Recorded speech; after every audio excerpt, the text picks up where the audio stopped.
NFM Radio.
Radio.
Radio.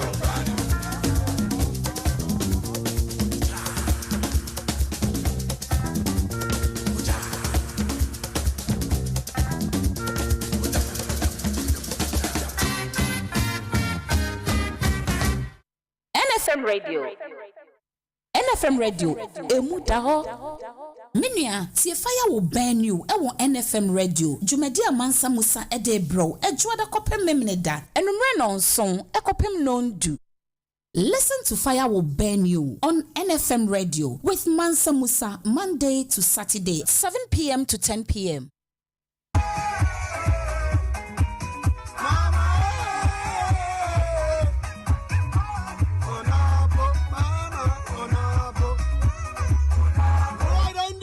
Manchester, UK.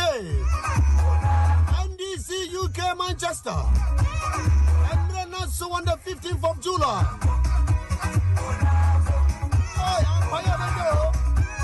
NDC Force Yazua Yaza. On the 15th of July. NDC, Manchester. 5 p.m. to 9 p.m. St. Mary's of the Angels and St. Clair, Albert Street. Living show. The Pacho M call a postcode near M19 3PY. And this for a rally. Greater Manchester for NDC Victory 24. The Pacho 5 p.m. to 9 p.m. Saturday 15th of July 2023. Your top connecting us sponsor. And you know me by 15 for you 5 for Pepper. Me part of one M19 3PY. St. Mary's of the Angels and St. Clair, Airport Street, Living Shoe. NDC Ayazua Yaza. Wamusi Wamana Sosafi and Giamuno Mushiamu.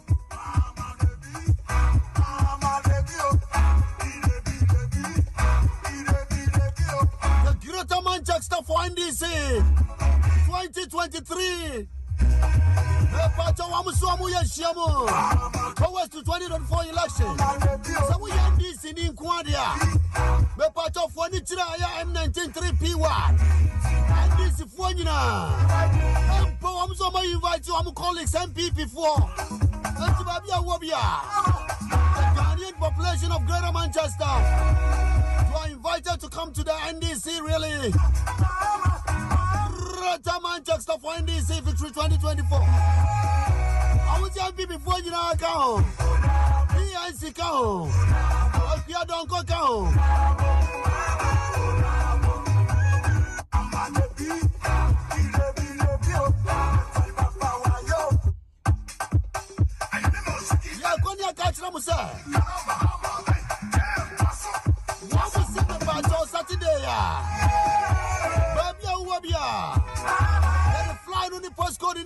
Come on.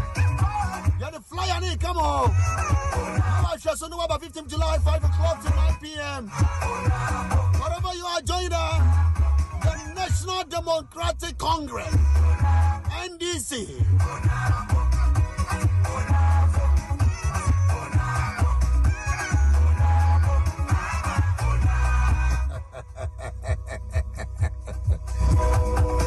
NDC, Ayaza. NDC for some year rally, a year Greater Manchester for NDC Victory 2024. Baby, I will be a mepacho for when it's a year M19 3PY. Mepacho addressing a St. Mary's of the Angels and St. Clair, Albert Street, a year living show. I want an a year share, Namipa 15th, Namishra Munina. NFM Radio.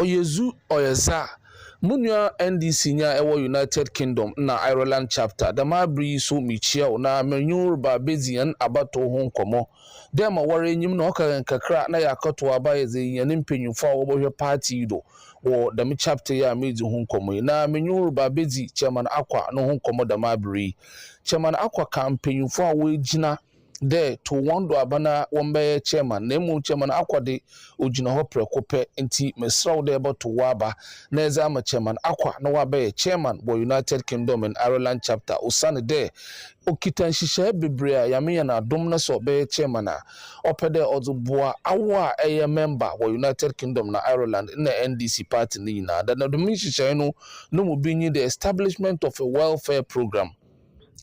Dem welfare program no mu mfaso benyi abribiara NDC nyi ehwehwem bo wo sekasama fem bibi kakre bi a ezebototo nzama wa abra ahokyira aba no dem welfare program e bohwe na wonsa ka bibi kakra ofi £50 zuko £400 na enyesika etum ebotua eyi ye chairman akwana adwe na opede odzeboa NDC ibiso nyi de NDC member biara obenya any immigration issue ana mbrem nsemi biara wo bibia otena wo United Kingdom ana Ireland chairman akwa establish mpenyumfo a wobetena ho na wahwe na advice biara oyembra kono do na wodi amaw impo se pelo yenyi bi na wegina na waka wasem bi amaw wo United Kingdom ha ana Ireland da mpenyumfi wo mu binum ye lawyers a obotum wegina ma amaw na waji bibi kakre bi wa bra obotum wa abo na wo bibiara so akodo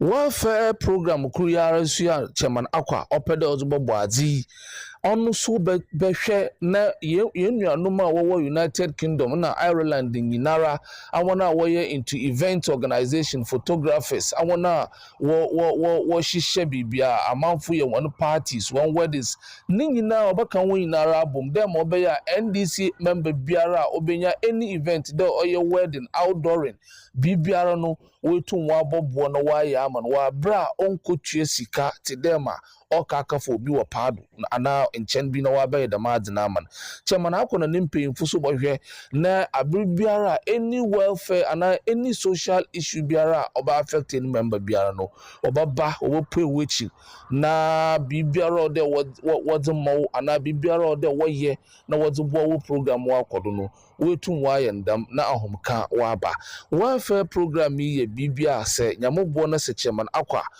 obeye chairman wo United Kingdom na Ireland no munsam kakra na me putu hu za atrewi odobobaji na woda aboa awo member na woda aboa yen NDC MPyi na pebenazi munua NDC nya ewo United Kingdom na Ireland to waba former chairman akwa nyamobo na sanensa kadzebiwo na ono so obegina na wahwede mama ka nyinara odebe yi dwuma na party na akwa n'enyim.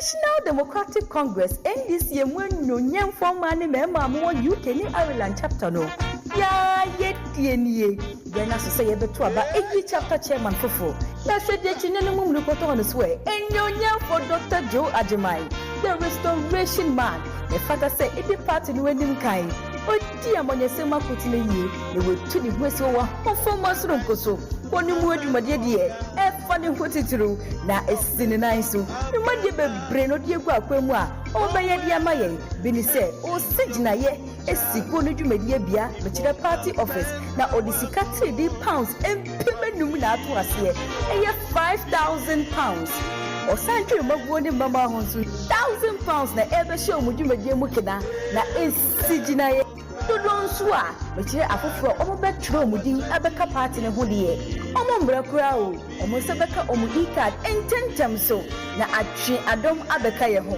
eye bosome miense bia nso party mu mpanimfu a odi dwumade be show mu nse bia no obetu safro omwatena se na de ye de show mu nse do omebu ho apontam mako wani bebre na no be ya mayo onua se kwatre kwose go ma wontuma bisanidi yedi ye nemidi ni Dr. Joe Ajimai the restoration man chapter chairman ana yentumano.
Right. Welcome. It's now 7:23 here in the UK. That means it's 6:23 in Ghana. You are welcome to the show.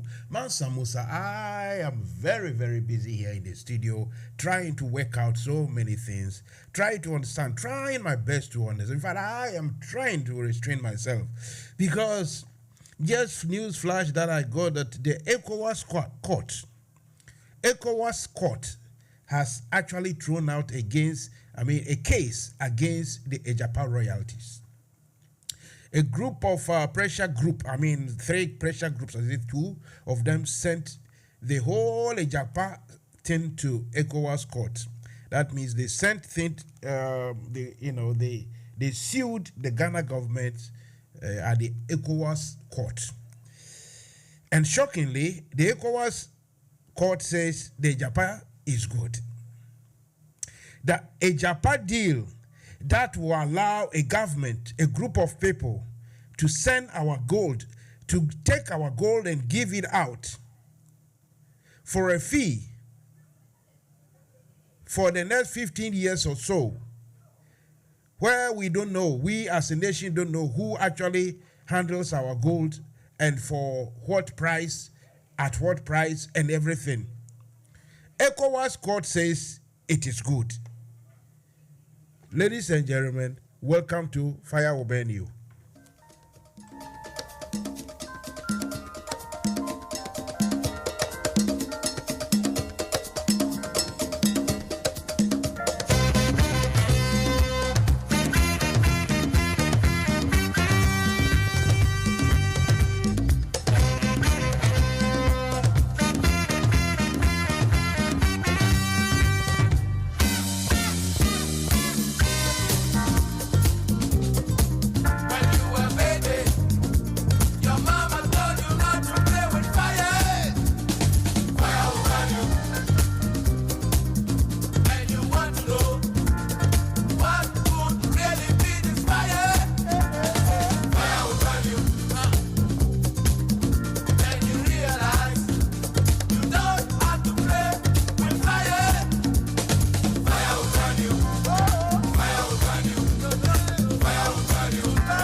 So if you have just joined, you haven't missed anything at all. I haven't even started because I have been busy trying to work out certain things. Anyway, welcome to the show, Fire Will Burn You. Mansa Musa, I am ready to rock and roll. I am very sure you are also ready to rock and roll.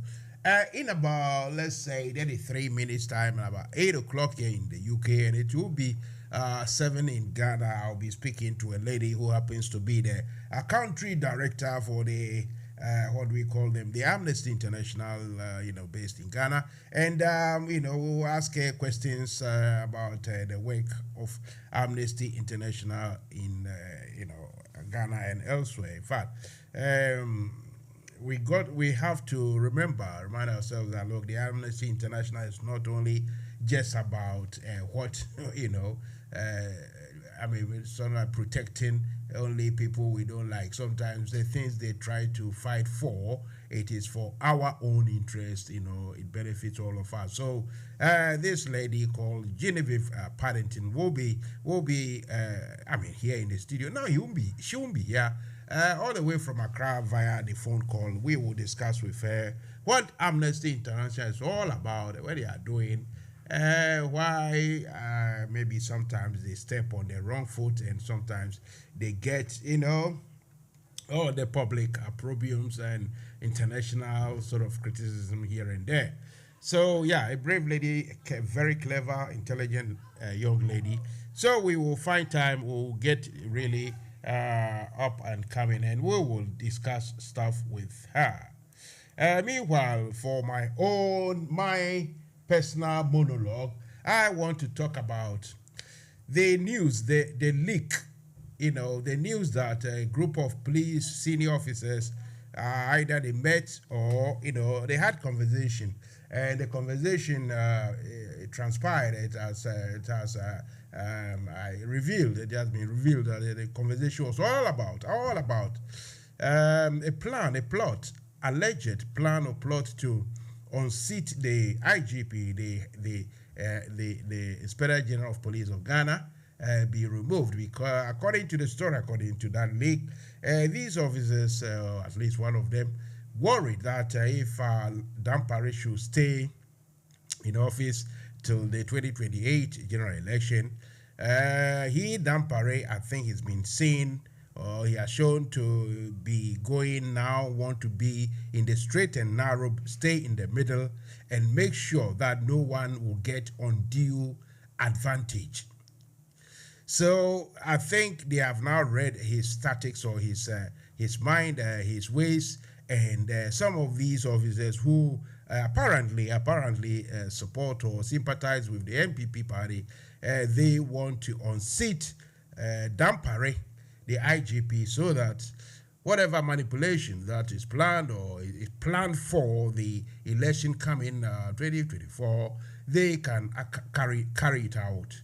This is worrying, to say the least, ladies and gentlemen. This is really, really, really worrying, because when I saw this news, so I read it, I listened to the tape and everything last night, yesterday, I was thinking, well, some of these things, they may be fake news or nothing to really read into or something. I didn't take it much serious until, I confirmed here and there, everywhere, and I saw people, the type of people posting this thing about. I knew that it was that serious and it was genuine. So in this case, if someone, I think any conspiracy at all is a criminal issue. Any conspiracy, because, for instance, who is that? If we have a group of soldiers sitting somewhere to clandestinely in a secret forum, not official forum, but a secret forum, decide to talk about the commander of the army or the general, those big people with so many medals, the brigadier, or those top military brass. If some other military group sit around to talk about these officers, that the head of this Navy or Air Force or this, in fact, if he stays in power, politically will not be able to achieve what we plan to, and so we have to find a way to unseat them or to get rid of them. This is a subversive sort of activity. This is criminal offense in any book. So this case, by today, this afternoon, if these supposedly plotters, against the IGP, if these people have not been rounded up, if these people at least have not been arrested and maybe bailed or something, then the Ghana is becoming banana, because this is a serious offense. This is a serious offense that needs to be investigated. Someone will have to call somebody and sit them down. What's going on? At least, in the very least, we, the citizens of Ghana, will need to be told that there's nothing in it. It was just a harmless banter. People drank too much beer and they talk rubbish, so nothing to worry about. At least we need to be told.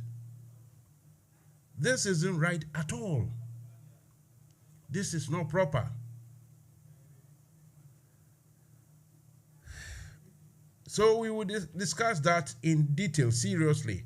I'm trying to get somebody, some sort of civil law or criminal law lawyer or somebody like that in Ghana or even here in the UK to come and explain or, share, knowledge with us. Then the second thing I would like us to discuss is that ECOWAS court dismisses suit against a Japan royalties deal. ECOWAS court has dismissed the suit. I mean, can you imagine that we have a court called ECOWAS court, and this court, I think, it was supposed to safeguard we the ECOWAS people, or the Africans or the sub-region citizens. And I don't see how many people, serious lawyers and serious accountants and people who deal in all these businesses, I don't see plenty people agreeing with this Japan deal. So I don't know how the ECOWAS court, where they stand. Meanwhile, they haven't given any reasons for, throwing this suit away. Obviously, if you tend to have any idea as to what's going on, you can call me anytime to explain. This isn't right at all. It isn't right.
So the question I'm asking is, if a group of soldiers, senior officers, gather somewhere quietly, Nicodemously, clandestinely, discuss the removal of their,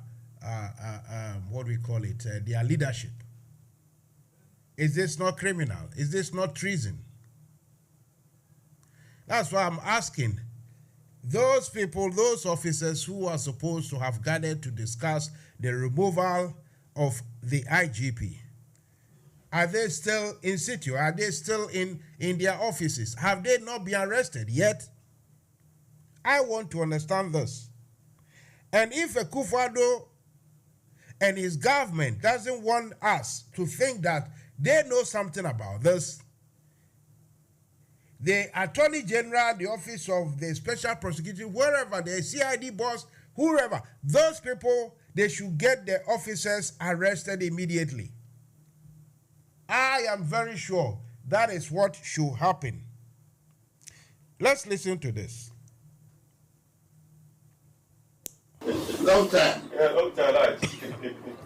Hey, I know you are on your terminal leave. Yes. Hey, On 4 months leave, so. 4 months Yes. before you come back. Oh, yes. Okay. Come our friend too. I don't know whether he's keeping long. But I thought you said 4:30, so I set up. And I told him. Yeah, I don't joke with time. Yes, So. but you are that is you are in the we call you time. When you give somebody time, Yes, you must be there in time. we'll be waiting for you. Yeah. Since we met in that one, since then we haven't met. Yes, we have met. Mm, Met. yes, it's true. Well, our discussing commander also came, sorry. And now was even thinking that you were talking for different person. Do you know that the whole person that I know? That's old, and that's good. Well, I have went far. But apparently you are not the only one. Because there's another 2 other people are also working. And including a woman. So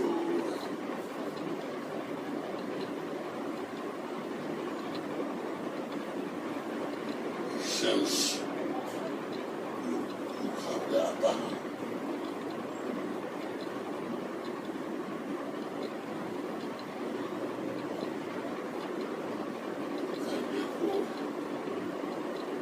discussing with the big man himself about 2 times. The last time was last Sunday, which he said today he will travel.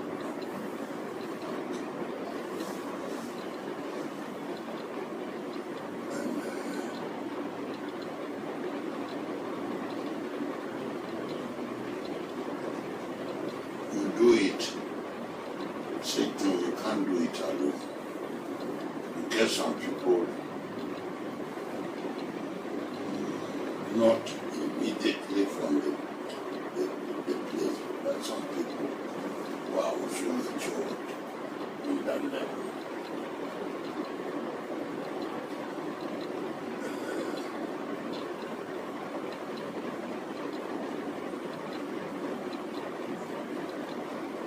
NFM Radio.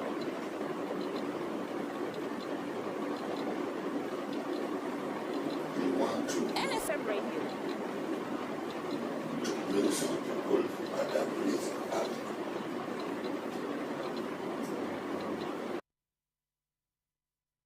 Right. The tape is a bit longish, and the audio, the sound isn't that great. But I think we all heard about this story, this incident, this tape, this leak of senior police officers meeting somewhere to discuss the removal of the IGP, because in their eyes they feel that if the IGP will still be in charge of the police during the 2024 elections, that means there will be, how do I say, it will be difficult for whoever wants to manipulate. Okay, thank you. I say, Mansa Musa, we need to vote this criminal cabal out of government to save us from their loot. Thank you very much. You see, so these police officers were discussing that the IGP is a problem and that he must go they should find a way of removing him from or unseating him, take the police commander or commandership from him. According to the lead speaker, whoever, I will get the names and mention it later on. This IGP somehow want to play fair. I don't know what the IGP had been told or have seen, or why people feel that okay, with him in charge, they can't do their own stuff. As at now, we cannot allude to any credible or how do I say it? Any validity of that assertion, that insinuation that this IGP wants to play fair. If that is the case, fine.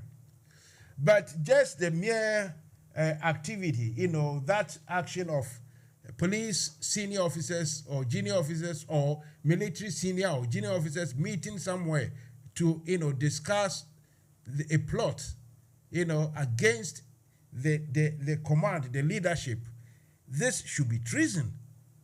And I have not checked. If anyone is, currently can tell me that, look, these people have been arrested, then someone will say, we take it from there. Hello, Joe. Yeah, Mansa Musa. Good evening. Welcome to Fire. Ben, you. Yeah, good evening, and thanks for having me. What brought you here? Let me say good evening to your listeners, your producers, and the entire team. It's this issue of this police, plot to kind of get Dampare out and all that. That is very worrying and an issue that we all need to be concerned about. Mansa Musa, you know that, look, you, Mansa Musa, despite the job you are doing, you might be inclined to a political party. Openly, you might not express it for all of us to know which political party you associate yourself with, but it doesn't mean you do not have a like in the political kind of space. You would probably have your like. And so it is not wrong for a police officer to be inclined to a political party, so far as his inclination does not affect his professionalism. So for me, I feel the police officers have every right to belong to a political party. But where that kind of love for the political party is having a very big and a negative effect on his work, it's where we have a problem with. Because for a police officer to say it will be disastrous for NDC to come to power tells me that clearly this police officer would do everything. Even he would bear the consequences of whatever that will be inflicted on the nation to prevent NDC from winning political power in 2024. But Mansa Musa, you know the serious aspect of this conversation we are having. In security terms, when there is conflict, the people who suffer the most, they say children and women, and probably the disabled and those disadvantaged in society, like the disabled and all those. And so this is the conversation that should attract the NPP UK Women's Organizer to come and talk. This is because, look, if anything should happen, if this police officer, like you said, if assuming there were military officers who have done this, who had engaged in this ploy, and a certain kind of conflict, or a social unrest, a civil unrest had erupted in Ghana, women and children are going to suffer more than men.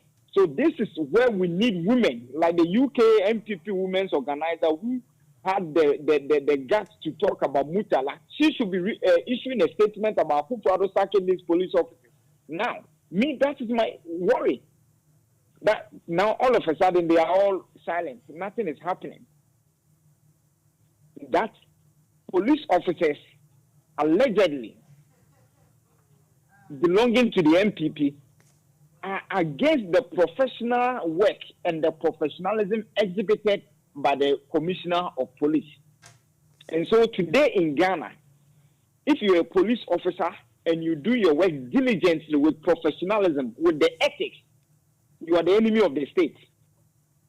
At least for Akufo-Addo's government, we don't want any police officer to do their work diligently, professionally. For NPP's logic, you should be a dirty police officer before you can be rewarded. Recently, we've heard statements to the fact that it is only when you make certain pronouncements, in court that if you are a judge, you are promoted. If you don't make the pronouncement to inure benefits of the government, you are not promoted. In that case, you'll be taken to my hometown, a village somewhere. But if you make statements that seems to beautify Akufo-Addo and make him taller than he is now, then you'll be promoted to the Supreme Court. It is very worrying. Mansa Musa, I agree with you with every aspect of it. But you see, the mother serpent of corruption, he will not talk and he will not do anything because he is the architect of all this. He is the architect. Mansa Musa, do you remember we will unleash our tax? Do you remember that statement that we would also unleash our tax? And yeah, so you will be kakra and him find be kakra and all. Do you remember all these statements? And so when tax in the police talk like this, Mansa Musa, you shouldn't be surprised. But as a concerned Ghanaian, this is what I have always said, and that has always made me disagree with the statement of Barack Obama that we need stronger institutions and we don't need strong men. Look, Mansa Musa, we need strong men. And when we say strong men, it's not strong men with muscles and all that. We need strong men with integrity. Like I said, Mansa Musa, in this country, in America, wherever you go, in any developed world, you cannot tell me the police officers, the military men, they don't belong to a political party. If they don't belong to a political party, why do they allow them to vote? They vote. So that the moment a military officer goes to the polls to vote, it means they have political parties they associate themselves with. But it is the nature with which they kind of show their professionalism that even if I like labor or whatever, my professionalism comes first. That is what is lacking in our country. That is what is lacking. Because we can have a police officer who belongs to NDC or MPP, but the moment an NDC or an MPP person does something wrong, and that person can say that, look, you have done something against the law, and that I have to arrest you, that is what we need to be acting of. Because we can never, in our situation, we can never, and nowhere in the world can you say that you have people in this kind of institutions who do not kind of like one party or the other. Unless probably they are Jehovah's Witness people who probably they will not vote. And even Jehovah's Witness people, some have got political parties, despite that they will not vote. But, when the country is good, they know which political party comes into office and the country is good, and that makes them, viable to be preaching their words. If you, like Ghana now, the way Ghana is now, and people are hungry, how can Jehovah people come to your home and be preaching to you? So the environment is not conducive, and so they themselves, they know. And so for me, I feel that this should be a test case, and I'm looking at the National Peace Council, the Christian Council, and the second chamber of MPP, Council of States, the second chamber, the upper, whether it is the upper chamber or the third chamber or the medium chamber of MPP. I'm waiting for all of them to talk, because look, we need to wait for all of them to come. We need big answers. If, as at now, if those people have not been arrested, listen. Because at 8 o'clock I need to go to Ghana to speak to the Amnesty International woman. I've got another one of our senior contributors, and you also have 3, 4, 5 minutes. as quickly as possible. So I know you have a lot to say, and we have a lot of different things to discuss later on. So my friend and Joe, stay there. Take a break. I'll come back. Yes, I'll come back. You may come back anytime. Yeah. Thank you very much for now. Thank you. All right. Thank you. Right, you are listening to Mansa Musa. The program is Fire Will Burn You. And I say, usually midweeks, I play my reggae. I enjoy myself here in the studio and, I chill out. But tonight, really, I don't feel like chilling out at all because the message, the news I'm getting is not nice. It's nothing NFM Radio. Write home about. There's nothing to smile about. I remember that song. It's do you see anything to smile about? I've got Mr. Kofi Klu on the phone here in London. He's one of the Pan-Africanists, one of the very vocal Ghanaian resident in UK or UK Ghanaian resident. I'm even confused, but tonight I'm really confused. This gentleman has just stopped all whatever he's doing to come and share his views. So let's listen to Mr. Klu. Good evening and welcome to Fire Will Burn You on NFM Radio. Good evening. Glad to be, here with you. Thank you very much. It's a long time, and I know one of these days we have to arrange for you to come and sit in our television studio so we can have at least 30 to 45 minutes of conversation. Yes. Listen, this, I don't know if you've heard of it or if you read or seen the clip. Is it not treasonous for any body, to meet quietly, especially when it's not official forum or official meeting, but to meet in secrecy to talk about the removal of, let's say, the commander in the army or a leadership in the police or everything. This news going about that some police officers, senior ones, have met, to discuss the removal of the IGP. Have you heard? Is it something you are aware of? Yes, I have seen it in the Ghanaian, media,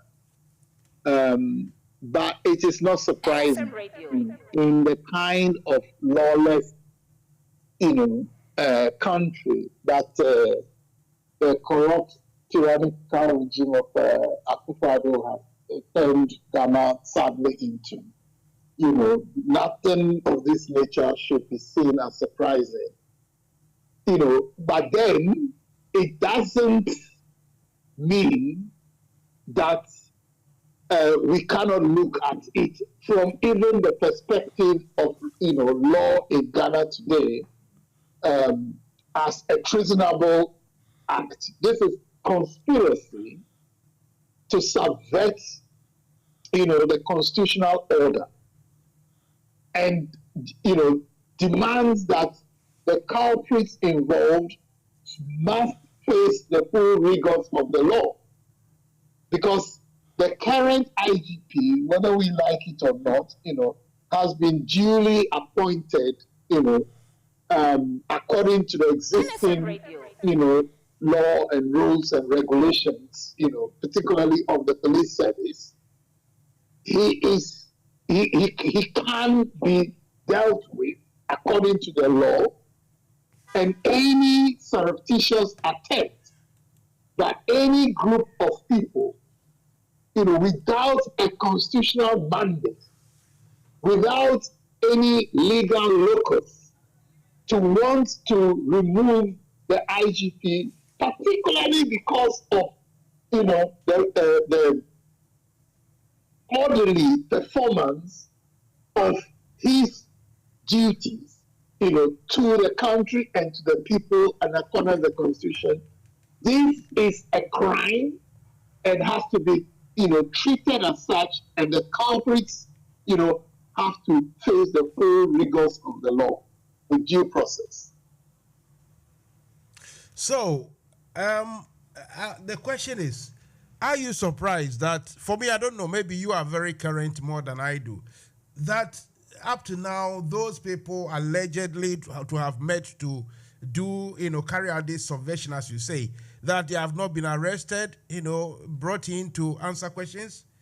Are you surprised? I mean, well, I'm not surprised because obviously they were discussing this and plotting, in favor of the existing government, and this is a response to their inability to again interfere with the by-elections, process, which resulted in the democratic, re-election of, Judge Ekwesem, as a member of parliament for the NDC. I mean, the frustration of from the fact that they could not misuse the police and the security agencies, to disrupt the elections in favor of the government. This is what this is about. So the government, as usual, this is no surprise. The government will turn a blind eye to this criminality, and let them go scot-free. This is not the first time, this is not the first time the government is turning a blind eye to crimes against, the people of Ghana, to even treason, that has been committed, by those who owe allegiance, personal allegiance to the ruling political party and the government of the day, particularly, to anything that works in favor of corrupt people. I've just been sent a note from someone I really trust that he said the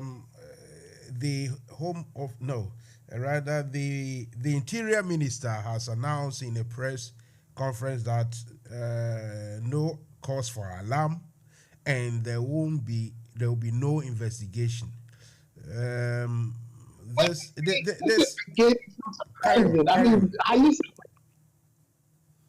Please go ahead. Are you surprised? This is the corrupt regime of Akufo-Addo personally has turned himself into a clearing agent for all those who are, who commit crimes in Ghana, even murder, in his favor, right? So this is the normal thing that Akufo-Addo does, right? And it says something about what our people in Ghana are prepared to tolerate. And it is the tolerance of this criminality by the president, actually disappointing the office of the president in Ghana today. That is why things are the way that they are. We have this, is a long winding something that let's see what happens next. So we will leave it here for now. But before you go, right now in front of me, I know this one, maybe you haven't heard of it, but it said the ECOWAS court dismisses suit against Ejapa royalties. And it goes on to, let me see if I can read this. The ECOWAS Community of West African States, or the Economic Community of West African States, that's ECOWAS, court has, let me take my time, I'm rushing. The Economic Community of West African States, ECOWAS, in brackets, Court of Justice has dismissed the suit against the Japan royalties deal filed by the Ghana Integrity Initiative and the Transparency International of Ghana. If you read a long story, they are saying there are reasons to be fetched late. I mean, they haven't given. They said this means the court will not be ordering the government of Ghana to stop the sale of the country's gold royalties through the Ejapa deal.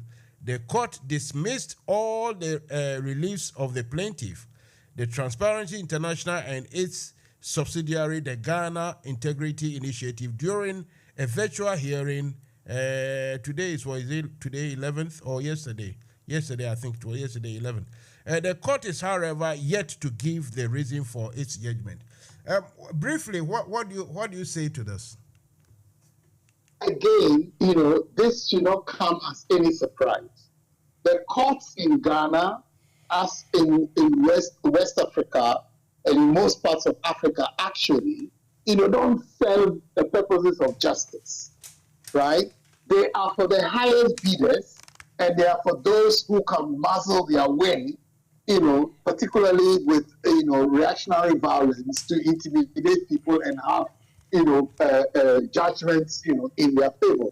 That again, as in the case of the IGP, and the point is, so long as people in Ghana and West Africa refuse to actually recognize themselves as the ultimate holders of power and act to actually remove governments and remove officials from institutions that are abusing the trust of the people, nothing will change. And you see, a lot of the reasons why things are the way that they are in Ghana and West Africa is because we lack knowledge of our history, and we lack the bravery of our ancestors.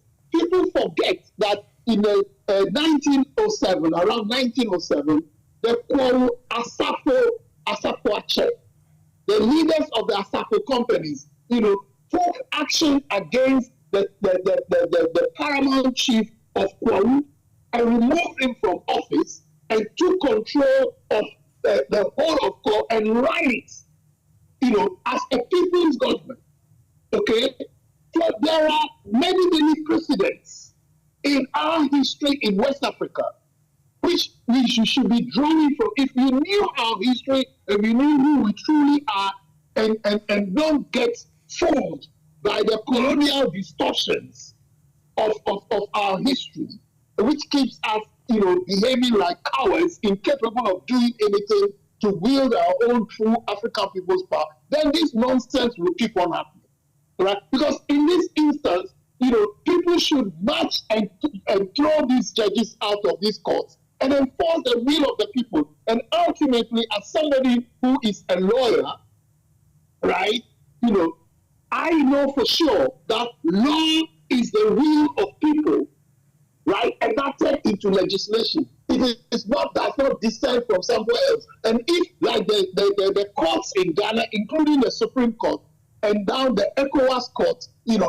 are making, judgments that don't make sense, that are not in tune with our own people's, perspectives of what justice ought to be, we must delegitimize these courts and replace them with our own true people's courts. And that has happened, before, and we can do it again. So if we want to stop all of this nonsense, our people should stop behaving like cowards, and go back into our history and repeat, the revolutionary footsteps of our ancestors and effect the corrections that need to be made, in our own best interest.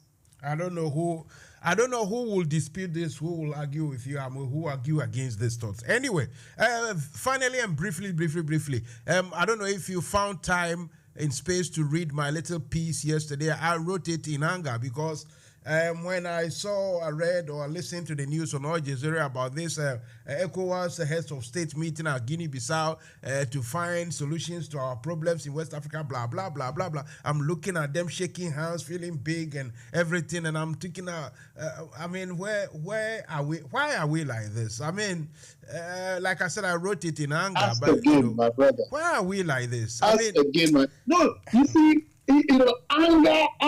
anger, we need to do more than being angry. And our anger at what is going on in West Africa in particular, and Africa in general, is justified. And we shouldn't apologize for being angry, but we should translate our anger into positive action as Osagyefo Kwame Nkrumah taught us.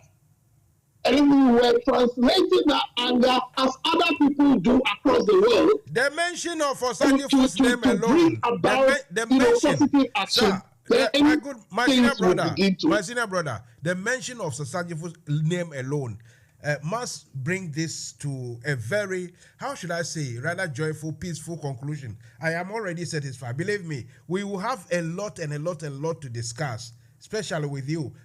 Your credentials, because I had forgotten and I call you impromptu, if you can introduce yourself properly, formally to my listeners again, so that we can. Next time when we have the proper conversation, I think that what we need to share with our people and engage them critically is far more important than my credentials. But when we have the time, then we will do that. Okay? Nice one. Listen, Mr. Kofi Klu, thank you very much and have a good evening. Thank you too. Take good care. Right, so that was me with Mr. Kofi Klu. He lives in the UK here. I have encountered him or listened to his submissions, especially when it comes to Black matters and African matters here in the UK. If you listen to him on either BBC or LBC, you find out that this is the man.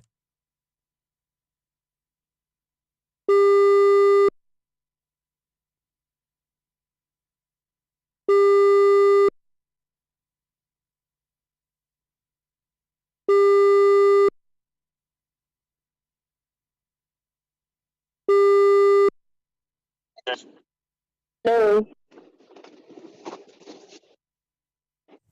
Hi, good evening. Good evening. Is it Madam Mrs. Genevieve Partington I'm speaking to now?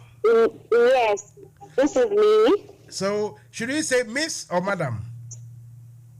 Madam. Thank I you. prefer Madam, please. All right. Somewhat you. Madam. Right. So, welcome to NFM Radio and to the program Fire Will Burn You. It is not literal. No fire is burning. It's just metaphoric, so don't worry. Anyway, Madam Genevieve, can you kindly tell us a bit about yourself, how we got here? Because Amnesty International, when I heard it, I was in Form 2 or something. Them days in the 70s, and it was big, it was far away. When they speak, people shudder. I remember those days, a lot of, let's say, how do I put it, dictatorship and one-man government everywhere in Africa. And these people, either, Amnesty International, either they were hated or they were loved. Whenever you heard them, you see that some power behind their activities. So tell us how we, if I say we, you and I, you have arrived at this. Tell us about yourself, please. Yes, so I could say that, like you rightly said, Amnesty has been in Ghana for the past 50 years. We're actually currently celebrating our 50th anniversary. And so I started the job just in February this year. It's been a roller coaster, but it's also been an amazing experience. And Amnesty in Ghana fights for human rights for everyone. That means regardless of age, sex, gender, race, sexual orientation, we are all equal and deserve to be treated the same. So that's what we do here in Ghana. I see. So how does one fall into the lap or the arms of Amnesty International? Obviously, I think your background won't be, let's say, a dance promoter or disco, events promoter. Surely you have to be a lawyer or something. Tell us a little bit about how you got involved, please. Well, so I'm already a human rights activist, specifically a gender activist. I'm really passionate about women's rights. But I also have a master's in international relations and also development studies. So basically, to join Amnesty, there are different ways of joining Amnesty. As a staff, I think it really depends on what department you want to join. But basically, you need to have that passion for human rights. You need to be dedicated to the cause and understand that, there's some level of tolerance and acceptance for people, no matter how different they are from you. And then Amnesty is a membership-based organization. So we have thousands of members all over the world. We are across 60 countries. That, of course, includes the UK. The UK is where our head office is. So you can even join the movement by membership. And you can join so far as you are passionate about human rights and you want to do something to change the world in a positive way. You can feel free and join the organization. You just go on the website, fill the forms, and we are very welcoming. We welcome everyone. So, for instance, if I join, for instance, surely even if I'm in Ghana or Britain here, I'm not going to get the position or a post of a country director. You must be really good at something. You must be, how do I say it? That is competent in a certain aspect before you can get that job, or not? Well, I hope so.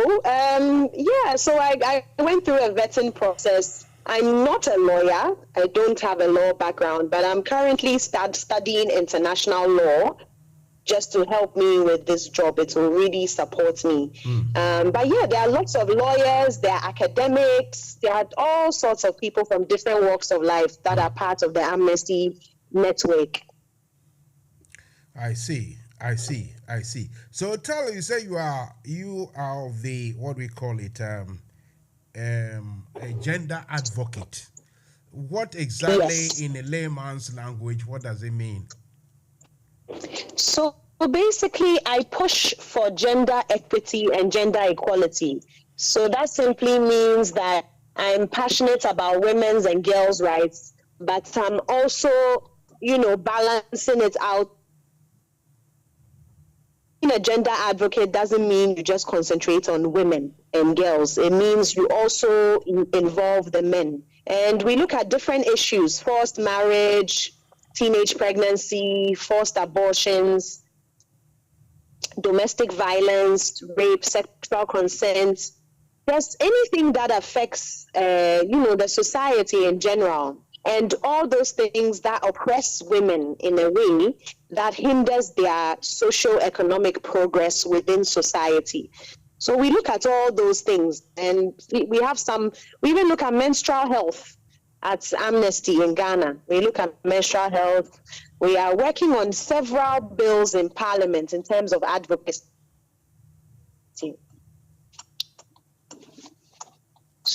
Shall I go on? Oh, please go on. Because of WhatsApp and its problems, I thought you just, electronically broke. But still, if you haven't finished, please carry on, please. So currently, for example, I was in Ghana Parliament today. We were waiting for them to do the reading on the death penalty. Amnesty is very much involved with the abolition of the death penalty globally. And Ghana right now, we are looking at, it's been more than 30 years now that we haven't executed anyone, but we still sentence people to death. As we speak, there are about 170 inmates on death row in the condemned cells. So what Amnesty is doing right now is we are really pushing for Ghana to abolish the death penalty, by simple amendments of the Criminal Offences Code and Armed Forces Act. So today we went to Parliament and we were hoping for the reading. Unfortunately, time was fast spent, but tomorrow we are praying that it will be put to the table so that the parliamentarians can finally vote in favor of the abolition of the death penalty. So I'm excited about that. That's one bill. We also are looking at a witchcraft accusations bill. In Ghana, we have a very serious issue of elderly women who are not very educated in vulnerable positions, mainly in the northern part of Ghana, who are accused of being witches when there's bad or something negative happens to someone and they call you a witch. So because of that, Amnesty is also looking at another bill in Parliament which will criminalize those who abuse and call out these women as witches. So there's also a bill on that, to have a proper sentencing for those we call them witch doctors. And then, of course, we have the Affirmative Action Bill. Affirmative action is simply a bill that is a progressive bill that wants to push more women into key decision roles in both the public and private sector in Ghana. So when I say progression, we're talking about 30% to 50% progression by 2030. So that's, for example, in our parliament right now, we have 275 parliamentarians. Less than 40, I think, are women. So that's a good small percentage, like 14% of women are parliamentarians. That's crazy. So we're trying to look into that as well, so that Ghana really pushes forward women to take up these roles. So there are a few clauses in there that will help women open up opportunities for more women. So that's also another bill we are pushing in terms of women's rights. And then we have a very interesting bill on victims of sexual abuse getting the medical reports for free. Now, currently in Ghana, we have the Domestic Violence Act, and the Domestic Violence Act caters for a free medical treatment for victims of sexual and gender-based violence. But the problem here is not the medical treatment, it is the medical report. So the medical report comes after the treatment, where the doctor signs off on the victim's, analysis or whatever, and then they use that document in court to get the perpetrator, to make sure we get the person acquitted, to get the person in jail, like possible jail time. And unfortunately, victims of sexual abuse are being charged for the medical report. And I can give you a rough example. So it's between £10 and about £200, which for the average Ghanaian is extremely expensive. Sure. So we are looking at amending the National Health Insurance Act to include free medical reports for victims of sexual and gender-based violence. So there's a lot to do in Ghana. I mean, I can go on and on, but these are some of the women's rights issues we are looking at, we are passionate about, and we are praying that some of them will definitely be pushed and passed in Parliament. We are counting on our parliamentarians to do that. I see. So in all this goes to show that Amnesty International, or your job doesn't involve, let's say, one-sided or anti-government, anti-person, or let's say, parliament, anti-laws. Why do you think, people somehow see you guys as though you are always anti them, if you know what I mean? Look, as we speak, I've got this message here.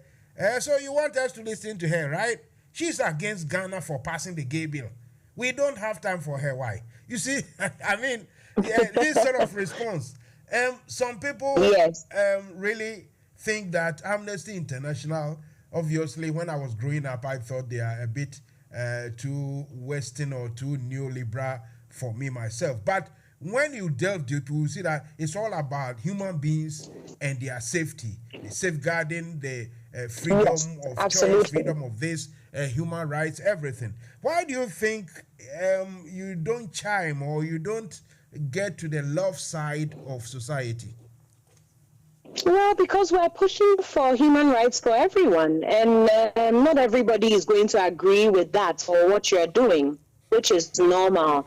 And then also with Amnesty, especially Amnesty in Ghana, we concentrate, our priority areas are actually women and gender and freedom of expression. So even freedom of expression, we are looking at peaceful assembly, the rights of protesters, we are looking at safety of journalists, things like that. And then we also look at human trafficking, child trafficking especially, and migrant workers. So these are the issues we mainly speak on. However, we do have reactive work, which means if other vulnerable groups are being persecuted or being shamed, or there's some hate speech going towards a specific group of people, we definitely have to speak out on it. As a human rights defender, I'll never sit quiet if my fellow brother or sister is being persecuted by society. Because the thing is that we need to establish that the person is committing a criminal offense. And when I say committing a criminal offense, causing harm, under our constitution in Ghana, when we define criminal offense, we say causing harm to another person. And if I know for a fact that my fellow brother or fellow sister is not causing any harm to another person or individual in society, then I have to stand up for their rights. And as for that one, I won't keep quiet about it. You heard it from the horse's own mouth. Say, as for that one, she wouldn't stand keeping quiet about it. She's going to stand tall and speak about it. So, obviously, coming, round to it, recently, what made you, or what has brought you to the, to public view or public attention, and now even receiving more public opprobriums, if I can put it that way, is of a small matter of anti-LGBT bill in Parliament. Surely, you, like you say, you couldn't sit aside to allow something that you feel or your organization feel is rather against a certain group of people's basic human rights, is it? Yes, absolutely.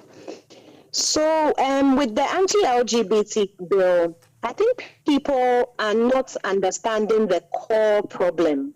Let's really sit down and let's take out emotions out of the arguments, because I don't think emotional arguments win. So let's sit down and actually analyze this. We have taxpayers that are within the queer community. When I say queer community, it involves all the LGBTQI, right? Sure. And we have people who are hairdressers, lawyers, doctors.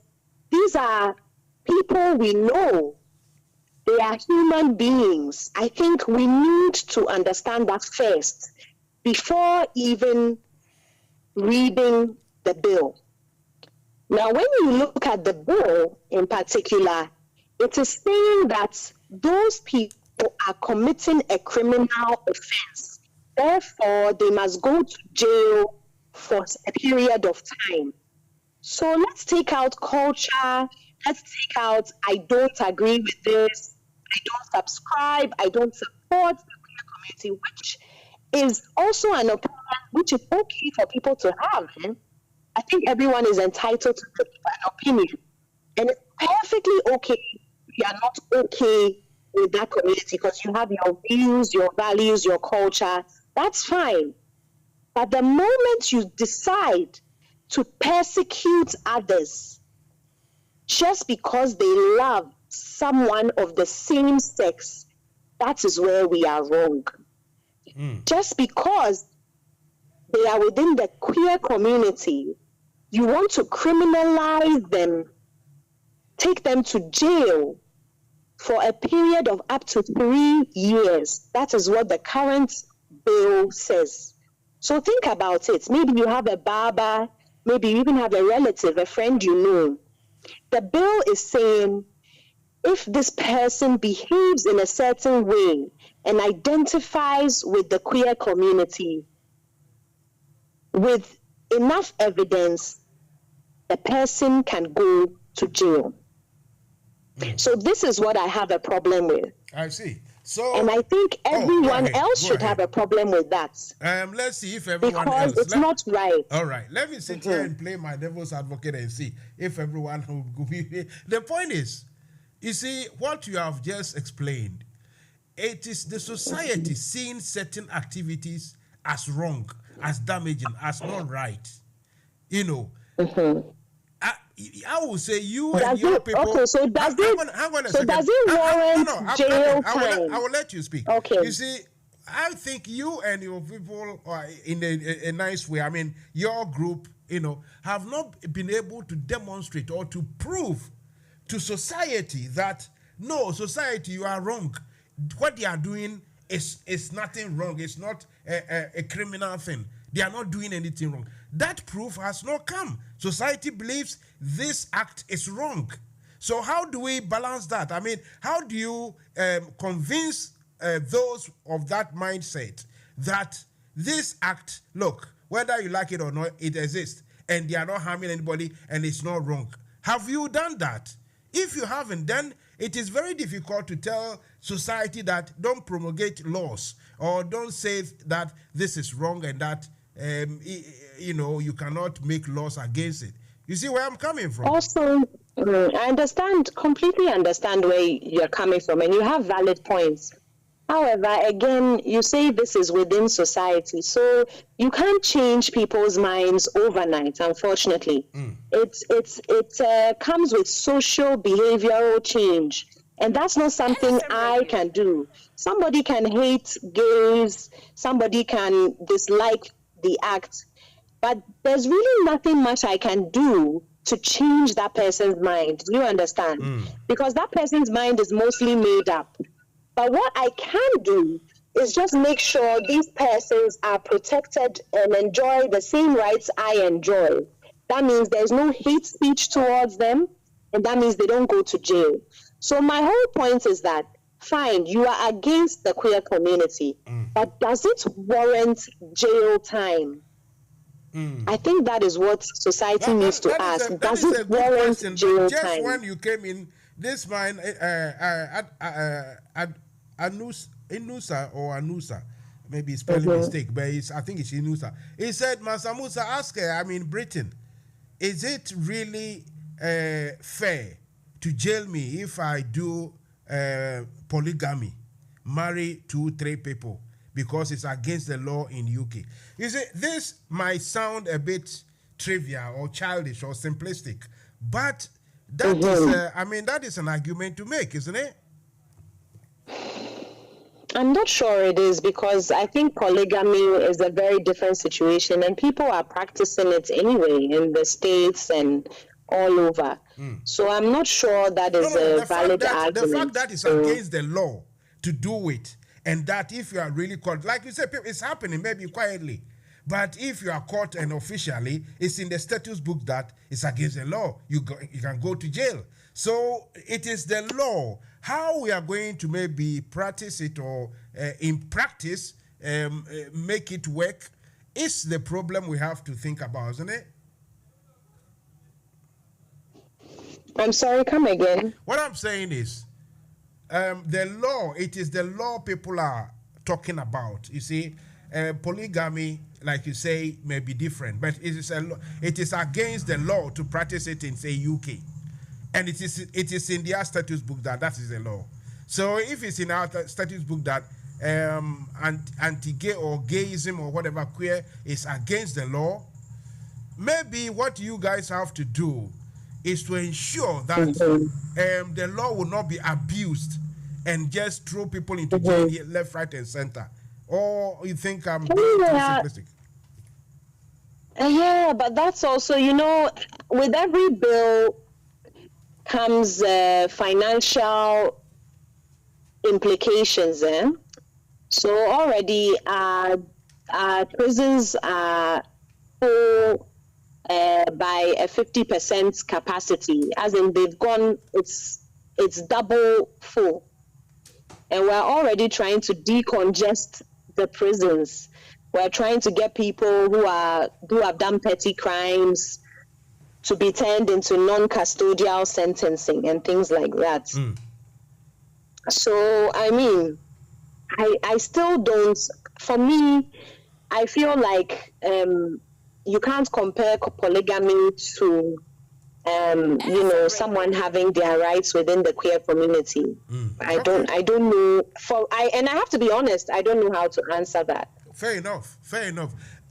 Why do you think we've got here? Because look, my age will tell you that, look, in my generation, even those days, we had names for them. So it means they existed. We quietly, or society quietly existed. I mean, we lived with them, we knew them and everything. Nobody actually made any too much noise. Until, especially the West, gradually and, in a steady manner, now we have equal measure, equal status. People, man and man marrying, and it is now officially accepted as equal to a man and woman. That culture intrusion, don't you think that has, that is what has spooked the cultural South? It's not only in Ghana, but the cultural South, and even some cultural North, like Poland and other places, they don't want to know about this. The cultural shift or intrusion by these group, that is what has caused the fear.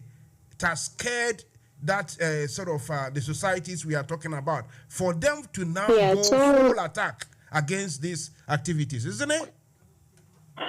Well, anyway, the thing is, we already have a marriage act in Ghana, and it clearly states man and woman. So I don't see anyone's problem in terms of that. We already have a Children's Act, which protects children. We already have even that under the Domestic Violence Act, where children are protected from sexual and gender-based violence.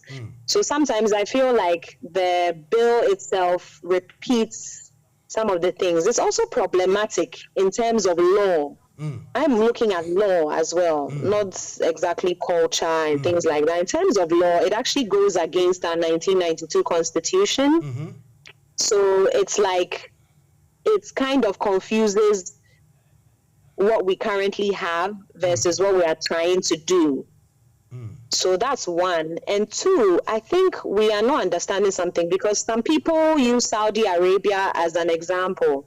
Well, guess what? Saudi Arabia does not rely on the US. Saudi Arabia does not rely on IMF bailouts. Neither does it borrow money from the UK and stuff like that. I think we need to be very strategic when we are drawing up these kind of bills. Have we studied very well the implication of passing such a bill? People may be in uproar and think, yeah, well, we don't need their funding. Well, Ghana is pretty heavily funded by outside. And if you see what's happening right now in Uganda, they are cutting off a lot of funding. This actually, even this, what you have just said, is rather, is something that is rather bringing in the anger, if you so to speak. Oh, just because we are poor and we rely on you guys, so you can throw at us any rules or regulations, whatever you guys do, we should be doing the same. But putting that aside, my problem here is that you said we have laws for, marriage and all that. Yes, we did have it in UK 10, 15 years ago. Everybody was, quiet and everything, until the law itself had to explain that, look, this, the rights of these people, if they exist, then they should have the same rights. So small, as we say in local parlance, small, gradually. Now, it has power with the marriage, like I said, a man and a man, a woman and a woman can marry, and it's the same as, the heterosexual marriage. So, this is I'm saying that, look, we have to explore everything. I understand where you are coming from, but you should also understand the other side, that the other side, they are afraid that, look, this is what we do. This is our tradition. Though our culture, if our culture wasn't too much of corruption and wasting of money, it would have been better. But put that aside, our tradition and the way we live, we don't like this. And gradually, if we permit these people to have these rights, where does it stop? So, I mean, again, I said it's okay to not like something. There's no, I don't like cinnamon, for example. It's okay not to like what someone is doing, but I think you're crossing the line when you criminalize it, especially when the person doesn't harm. I do stick to my point here. I don't have any other arguments to give, sorry, but it is what it is. And for me, that is how it is. And again, I'm not here to convince people to jump over to the other side. No, that's why I said everyone has their honestly speaking, we are having culture. An academic conversation. Yes, nobody should attribute any personal sort of, yes, exactly. We are here to discuss this. It's very important to discuss. And I am privileged yes. even. Look, I am very grateful that you came in, because many people wouldn't even want to, know, because of the bile, the hatred, the sort of that's the sort problem. Of, so I comments people even make against you yourself. Look, I read somewhere yesterday, I was reading, somebody said, oh, because you are looking for a pay rise. I mean, I don't get it. But how is this related to your job? If you did this, will you get a pay rise? No. How would I get a pay rise? But you see, again, that is a personal attack, which I don't engage myself in. I don't engage myself in personal arguments or battles. I like to stick to the facts, and I like to stick to law. I don't engage in personal attacks or personal arguments. So again, Amnesty International Ghana, our main focus is not on LGBTI. Sure. It is on sexual and gender-based violence, women's rights, and it's on freedom of expression and civic space. Those are our key main areas, as I stated. But it's just because of sensationalization of the media, obviously people are looking for controversial issues. So they would propagate and promote controversial things. So yes, unfortunately, I'm in the news for LGBTI, which is okay with me. It's fine. It's my job, but it's also my passion to defend human rights. Honestly, of everyone. you are one big brave girl, should I say? Because look, I can tell you, I don't look. The messages coming. The message, if I say I'll read them. Kindly do me a favor. Kindly do me a favor and not read them, because again, I do not deal with personal attacks. I'm just letting you know that. Look, it's like people have made up their minds, and whatever you do, the other stuff which might help all of us, they don't even want to think about that. Like you mentioned, a journalist and their problems with authorities here and there. They are all sort of interests that, these are issues that interest Amnesty International. So I don't know where people are going, but that is the way we are living in now, whether you are for or against, and that is it. And you are a brave girl. Look, finally, before you go, before you leave, where do we go from? Because I remember in Uganda, recently, when they also passed their laws, which was even more draconian, more harsh than anything, I think your group in Uganda, East Africa, also protested. But as we say in Nkosiaga, I mean, where do you go from here? Are you going to tell our helpers not to help us again, not to give us loans, not to bother with Ghana That's again? not my job. I got to ask. That's not my but that's not my rule. People help because they want to, and people will withdraw funding because they want to. I don't have that kind of influence. Yes, but coming back again, I will state emphatically that Amnesty works in priority areas of women's rights, gender equality, freedom of expression, and civic space. We also work on human trafficking.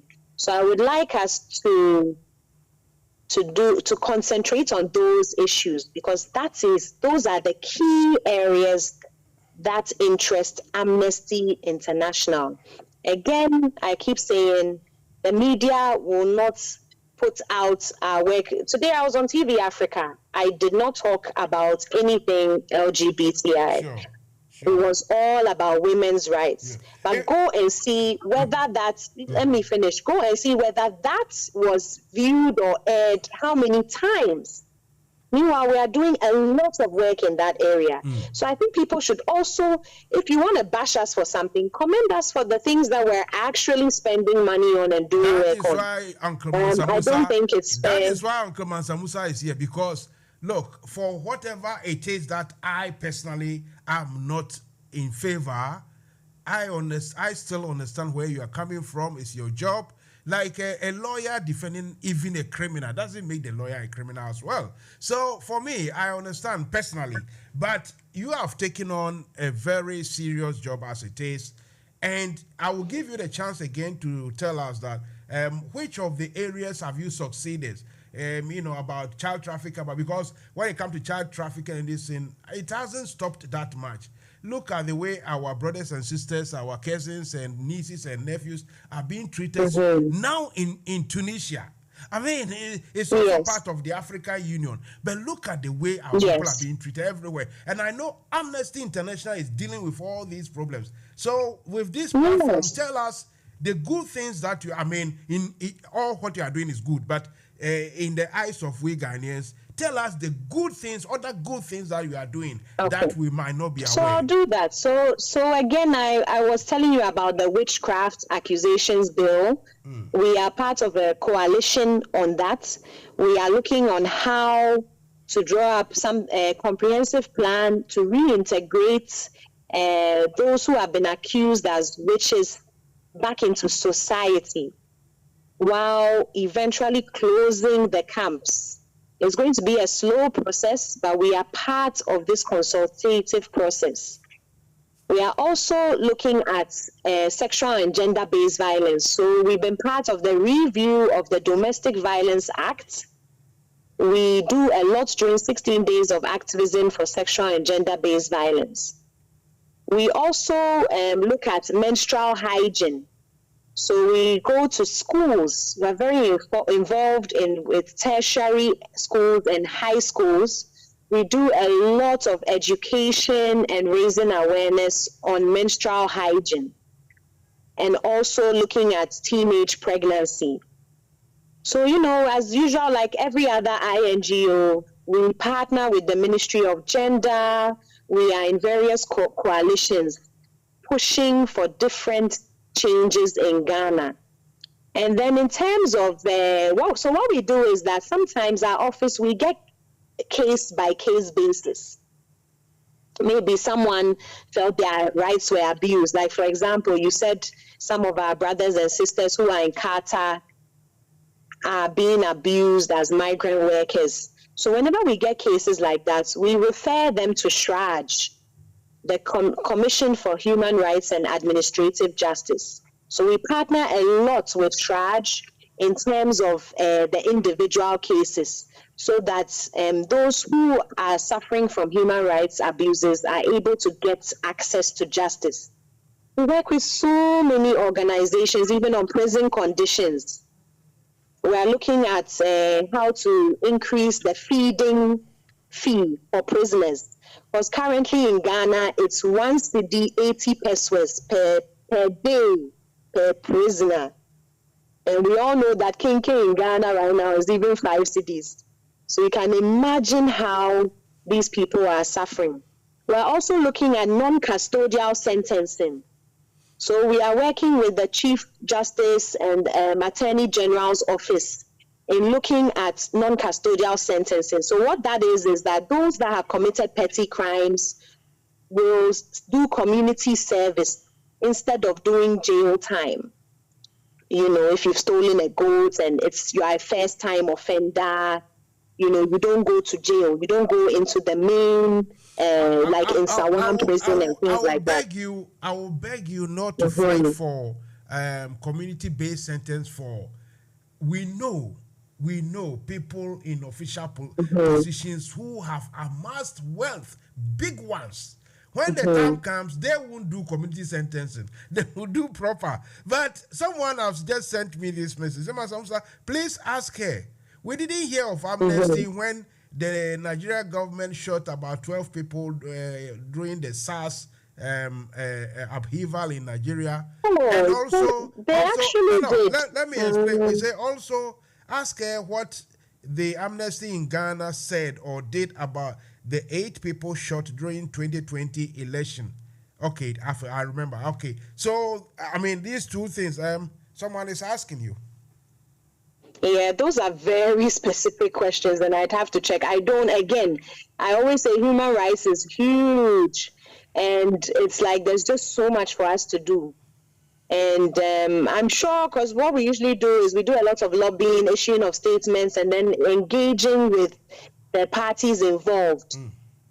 So if there was something like that. To be fair to you, you started in February anyway this year. So obviously. Thank you. I started in February. You're asking me things in 2020. But to be fair to the questioner too, the listener too, you as the main, the big boss, must know almost everything, especially the new current things. But Mansa Musa, can you imagine when we talk about human rights, look at all the things I've spoken about. There are so many issues, and we are a small organization in Ghana, small but mighty, I must say. Yes. But can you imagine how much work that is? And everybody wants you to comment on every single issue. It doesn't work like that. It doesn't. And, again, we have a small capacity. So we try and focus on specific issues. Every organization has their issues. Someone will be like, this person was murdered. What have you done about it? The thing is that if the case is not referred to Amnesty for us to push it to Shraj, the best we can do is definitely dialogue with the authorities in question, backdoor or issue statements, and then make sure we push NFM Radio for those abuses to be seen to, because we have a big voice. So we use our voice when we can. Yes. You have a big voice, so you gotta use it. Anyway, listen, before I forget. When you see the old boy, my friend, say hello to him from Mansa Musa. I'll do so. Thank you very much. I will fetch you. Okay, my real name is in the email, so but say hello to him, and one of these days when we touch down, we'll come and say hello personally as well. So just the last thing for the listeners, please, let's try not. I mean, I'm the first woman director at Amnesty, and I feel like I should be getting more support and encouragement for my position. I don't think we should be encouraging hate speech. Before you finish this call, this is funny, but on the lighter note, Isa, is that Mansa Musa, ask her for me. Is she married? If not, I'm a man and I am really, really. Okay, this one. Tell me. I won't tell anyone. Are you married? Oh, this one is a personal. I keep my personal. Okay, fair enough. Isa, you are not going to get any joy from here. It's okay. Okay, listen, run up for us. Go on then. Okay. Please finish. So please, listeners, support women. Let's do less of hate speech. Let's do more arguments. I don't mind arguing. I don't mind debating on issues. But please, let's avoid the personal attacks. Personal attacks doesn't help anybody. Let's be kinder in society. Let's have more empathy for people. Thank you. Thank you very much. Have a good evening and take a look after yourself. Bye. Bye-bye. Right. So, you heard it from here. NFM Radio Mansa Musa with a young woman who has taken upon herself to defend the indefensible, so to speak. Obviously, when it comes to this so-called trumu in Ghana and all these things, as all of us, I mean, not all of us, but I know where I'm coming from, that is something we don't really want to be, NFM Radio. You see, some of us don't want those things to happen, but if you have somebody coming out to defend or to protect the lives, the rights of such people, it doesn't make such, or that defender, or it doesn't make them bad people. The vitriol and the accusation and what do we call it? the abject lies and everything, name calling and everything. I mean, someone is what do you call it, civil rights advocate working for Amnesty International. So why would you say, oh, because he's looking for a pay rise? It's a childish thing.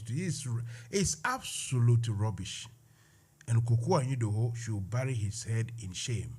His head in shame.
Manchester.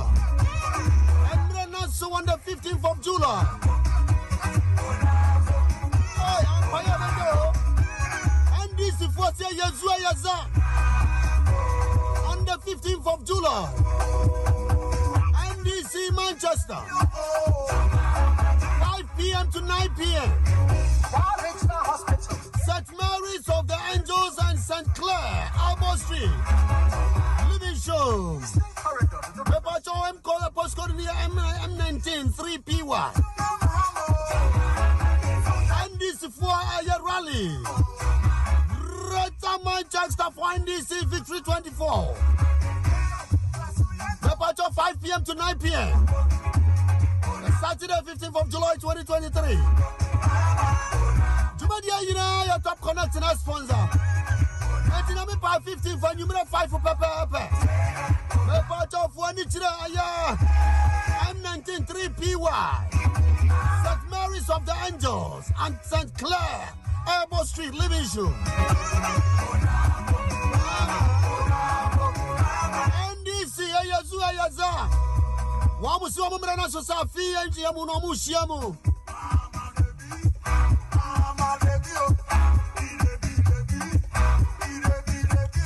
The Greater Manchester for NDC 2023. Pacha wamusi wa muya shiamu. Towards to 2024 election. So we NDC ni nkwadia. Pacha for nichira ya M19 3PY. NDC for nina. I'm so invite you, I'm colleagues MPP for the Ghanaian population of Greater Manchester.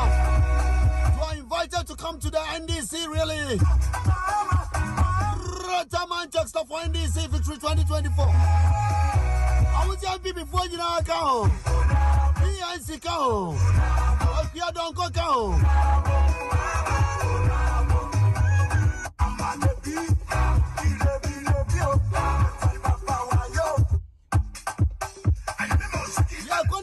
Musa. What was the battle Saturday? Babia Wabia. You're the fly on the postcode in the BBI, come on. You're the fly on it, come on. I shall know about 15th July, 5 o'clock to 9 p.m. Wherever you are, join the National Democratic Congress, NDC.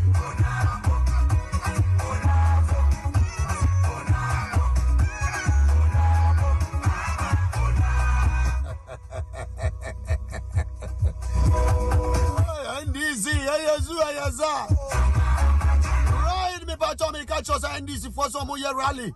A year Greater Manchester for NDC Victory 2024. Baby, I will be a me pacho for when it's a year M19 3PY. Me pacho addressing your St. Mary's of the Angels and St. Clair, Albor Street, a year living show. I want and a year shia, Nami pa 15th, Nami Shramunina.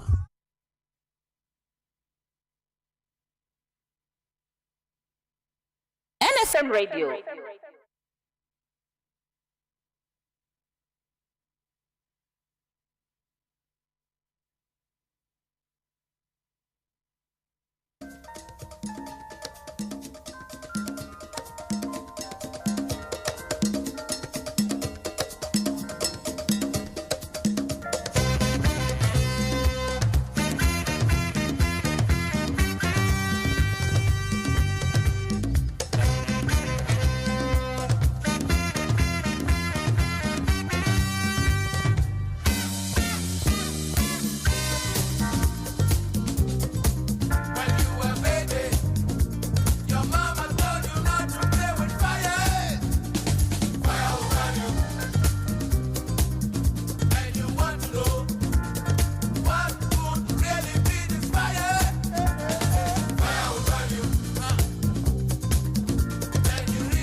President Nanado, your friend Matheson, Sunyana Namiwo. Makotena awonu Holland, ako Sam in Fifure. Sikaka kre minya yeno. Me diaba mia me maimu, Ghana. Diaba betu registered bank, JN Bank yi. President Nanado, ube TV so bekachire Ghana for se. JN Bank anye nejuma yi. Tiwaje bank ne licenses no. With the customers ni sika be mo. 3 years muni mensanka emisika. Sika kakre ka ye no so 550 million. Media kwa akoto commercial bank. Na mede minse commercial bank de mede misika koto ho a e save. President Nanado enam IMF bosiana wo kwa akobo ni nti. Osimi misika 550 million na odi akwa akoye adwuma nya interest wo so no. Once the Quran on famame. Misika trene no so. Ose on famame. Just 2024. Ne sika no interest ketuwa no a menya no. Obema mi mu 5%. Menya adwuma wo Ghana. Mintimi so enko Holland se me koye adwuma. Mimfi akọ animu kakra. Kwan ben so na mefa so a me ne meyire ne memba yibedidi. Mr. President, mesero se me ma se me be street carefully ho. Mia mi sika makosam infifure enya no. Mesero se obema mensa aka. Obi bia obi tie saa me audio me recording yi bi no. Mesero se mo de beto mo platform so. Ebetimi afa so ma President Nanado nensa aka. We nyamase ni bi etie. Ghana mpanyinfo mesero mo so se mo ne President Nanado be kasa ama me. Medamase. Good morning, President Nana Addo Dankwa Akufo-Addo. I'm paying me bano boko. Midin the ASP retired Franklin Nate. Mesun Ghana ewo police mu 24 plus years. Na me gratuity mensan kano milito bond 2 years aka 1 year this year September year 2023 na mi bond no amateur wo adwina wo di ba ye say wakoboka ana wa bugana abofom enti me bra ma bre sika medi to bond no commercial bank no onfa mame we enye am robber ene be chimiji me sika o oman panyi a ya to abama no se onhwe yeso emra wo fru plane 18,000 pounds an hour nkrofo kachre wante emra wo fa so many ministers se omunu na oni omu betumi aye adwuma nkrofo kachre wante ene your incompetence inti me bre amabre me disika yedi tua me ka se gratuity mi fa hwe mi ho so no usi wafa this is 2033 se mi manu na upese omumbe jisika na mi nana no mu a minim president woni diemu misrew unua na ni bank edi enim eji loans no mfaso a wanya no misrew manu fa nsa mfaso no ekutu yesika no mesika no mfa mame Nanado utrimu yedin papa obi a maye juma Ghana mra kire se 24 years plus no yentua meka as a retired officer no usi wuntua meka menya 60 years ye Nanado minister mi bisa wo. Have you been a civil servant in Ghana before? Have you worked as a civil servant? Please, Nanado, Mimpese mbe kasatia o. Mimpese mbe dumi wusu eni ubusia debi. Midi yao esreo. Tise na Mr. Matheson.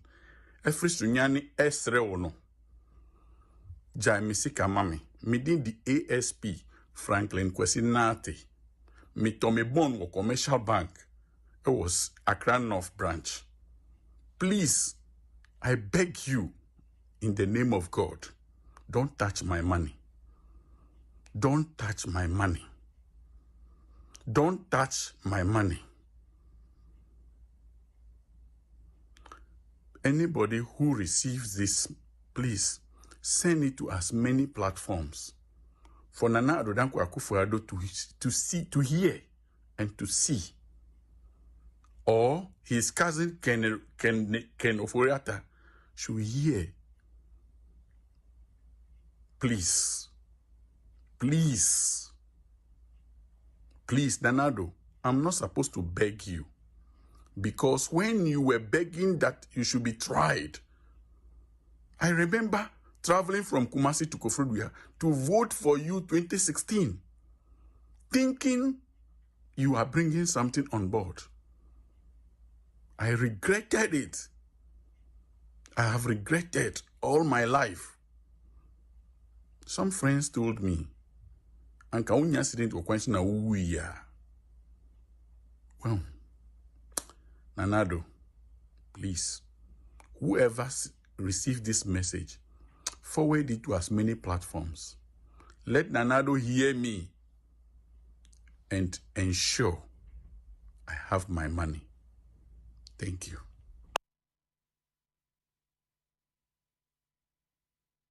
What's name wacha? Mama 2 years. Sesia the Fiora Bia 2 years. I wanted them. What's name? What's name 2 years? We are 2 years account. Sesia no, sir, dan someone has a per se. Uped single roomer. Sesia no unkuta 600. Unkuta 500. Unkuta 700, 800. Nya dying.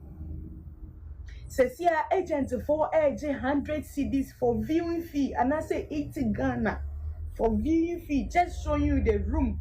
Sesia if you're for beer, the Omodayam agent for Uchia 9,600. Also Uchia agent 900, 600, 900 and almost 1,000 CDs.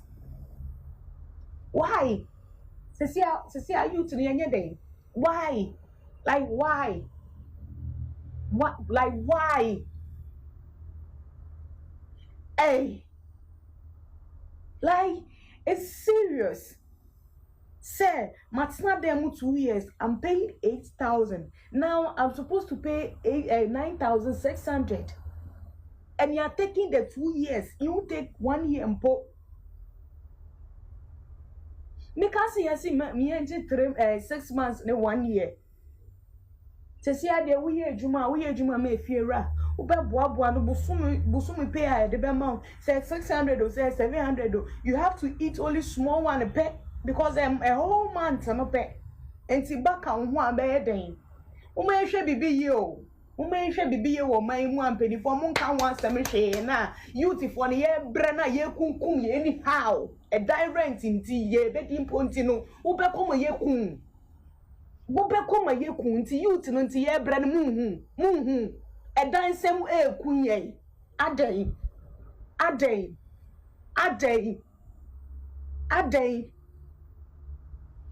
how Ghana ye ble papa adai and the fiera walk in nka jeverese me patro me pedan mod be because who agent viewing fees so do quote them or bet you 80 CDs and now say 100 CDs and then dan so man dying who could 600 nya single room name or do 2 years 600 CDs 2 years because of that into the ultimate mother no or no person or two now or do a for a show on what 600 what 500 that they would and into a person would 2 years. Ati mun kan ho hwe man ye say youth ni ye bre ye ya na ye beto abo ni ye aso na ye to aba na me de be influence ni crop keke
the clergy and the religious this thing, when they speak, they shake the foundation. And it is only the church that will address meaningfully the canker going on. And they want to silence all credible voices. Now, today, we will reveal everything to you. This question has, direct relation with the pronouncements of Reverend Professor Marty. Let me tell you why people do not want Professor Marty to talk. Listen, they have tried, politicians have tried all means, all means to muzzle me, to get me, but they can't. They come with bribes, fat envelope, $100,000. Listen. I want everybody to listen. Politicians came to my house with fat envelope, $100,000, not cedis, dollars. And also with the promises that, if you keep quiet, we will give you a house at Trazaco with swimming pool. You know what? We will give you 4-wheel drive. These people were lucky. I did not have big dogs in my house. Else I would have released the dogs to bite them for the whole world to ask, Papa Moderator, my boy one again. Papa Moderator, I then I would tell me now you release the dog. Then I will tell them, ask what they came to do. You know what? They have tried all means to muzzle me. They couldn't, and I tell you they can't. And you know what? I will speak today, I will speak tomorrow. You know the tax I pay, Osofo? Sometimes when this thing comes and I see the tax that I've paid,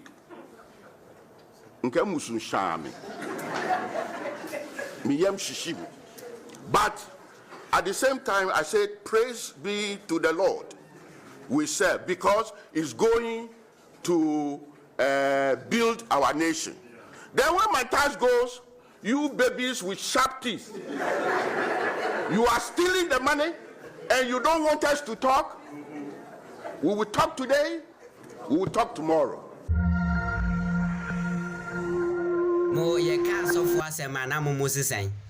There is no genuine pastor in this country. Genuine. There's no pastor in this country, I may say. There's no single pastor. My Ghana Nyankopon ebina no kasa chireno. They are liars. They are doing business. Obiango tinana sorry dem abina sorry ye business. Na sebi preduasa youth no mo Ghana so. Na mo akwatina sa sorry dem na mo ton nkumbia bi. Mutimi ko toss off calendar de bo simu dem say mu here protection. Abra sa sofu no or bodyguard. Na muti krom ha. And youth na mo my mo hano. This is the time I was say ye be new. Ghanaian youth, our eyes are opening. Senka sofu ni a genuine. Adena Christian counselor ye din na youth e wo my mo ha ye bre. Adentina Christian counselor who do ahimfu e wo krom ha. Everybody is quiet about what is happening. Crisis e wo my mo antinka ye wo sofu omu so omu dwin Ghana ho mu enyame ni papa. Nka sofu yo mu nsori nkasa ma youth no. We don't have any genuine pastor in this country. We are in this country now. Sofu bibe shen come say shatawale wayarimpo anka wabewu. They are all in this country with lies. Black Stars kwako bo matina sofu bi di flyer bi ba out to say omuye fasting and prayers for Black Stars. Akosi saying group stage ukro mutimi pie. We are living in this country. Instead of saying pointing the mistakes to the government to say is distracting the people of Ghana. No, yes, I no. Now your flyers are who do say move bompire to Galamsey, move bompire to economic crisis in the country. Me say there's no genuine pastor in this country. Sofu biani Ghana ha nyankopon kasachire no. They are all liars. Nobody. Sofu biani or maimu ha. They should come. I can prove to them that they are all liars. Sofu biani kruma. Sofu bi nim say nyankopon e frɛ na. Onkyere ye na ebesi 2022. Sorry 2023. Onkyere ye na ebesi 31st night ba afa no mbe show mu nkwasi ankom na ase. Na o mu show nkom se I hate to say. Coons and buffoons used against people of color for years in the times of slavery. In those days when children, babies, were torn away from their mothers' breasts, when brother was turned against brother and sister against sister, when father and mother and child were sold to different bidders.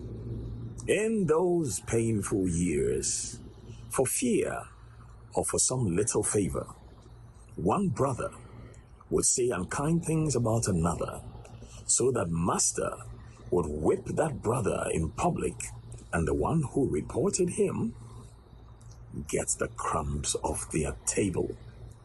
Beware, African leaders, for you are falling into this trap again. You've been to school, so don't be a fool.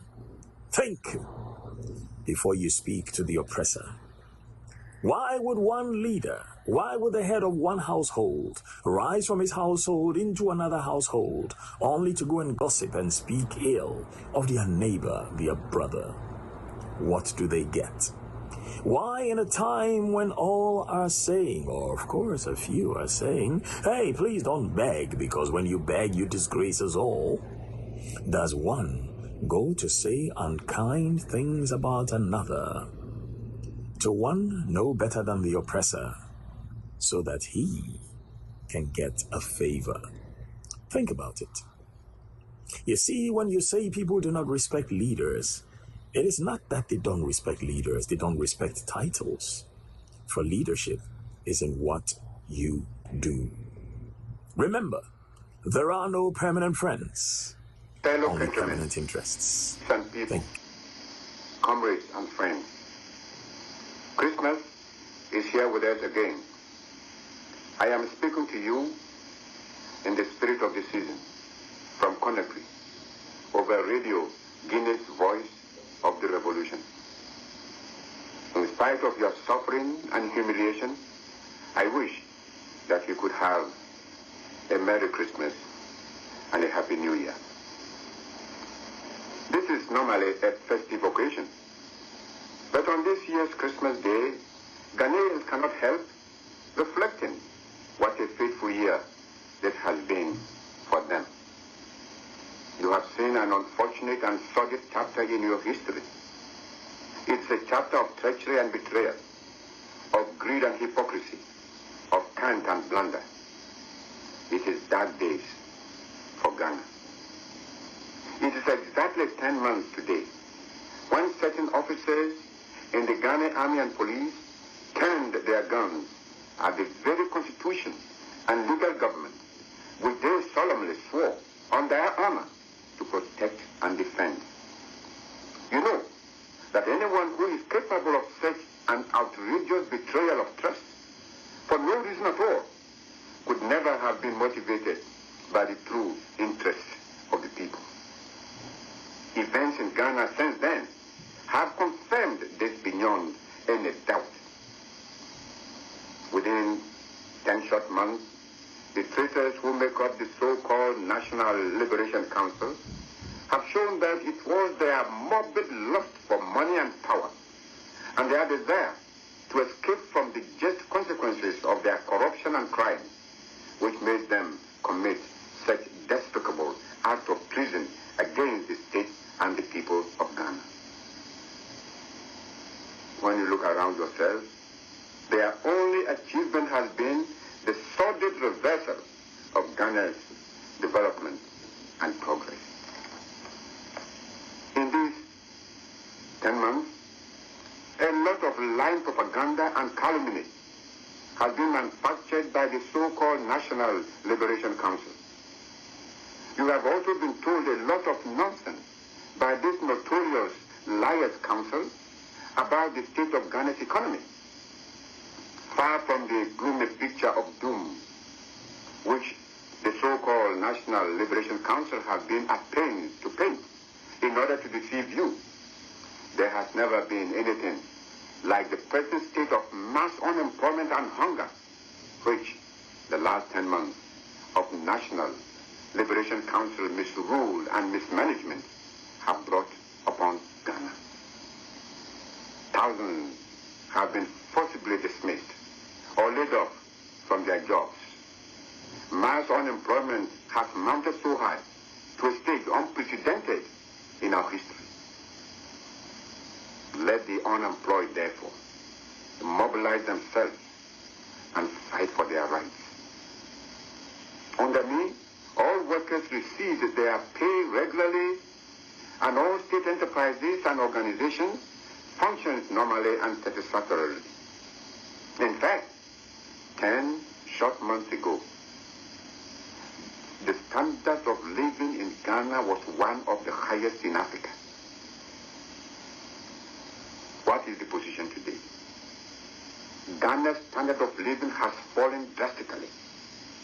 The cost of living has gone unthinkably high.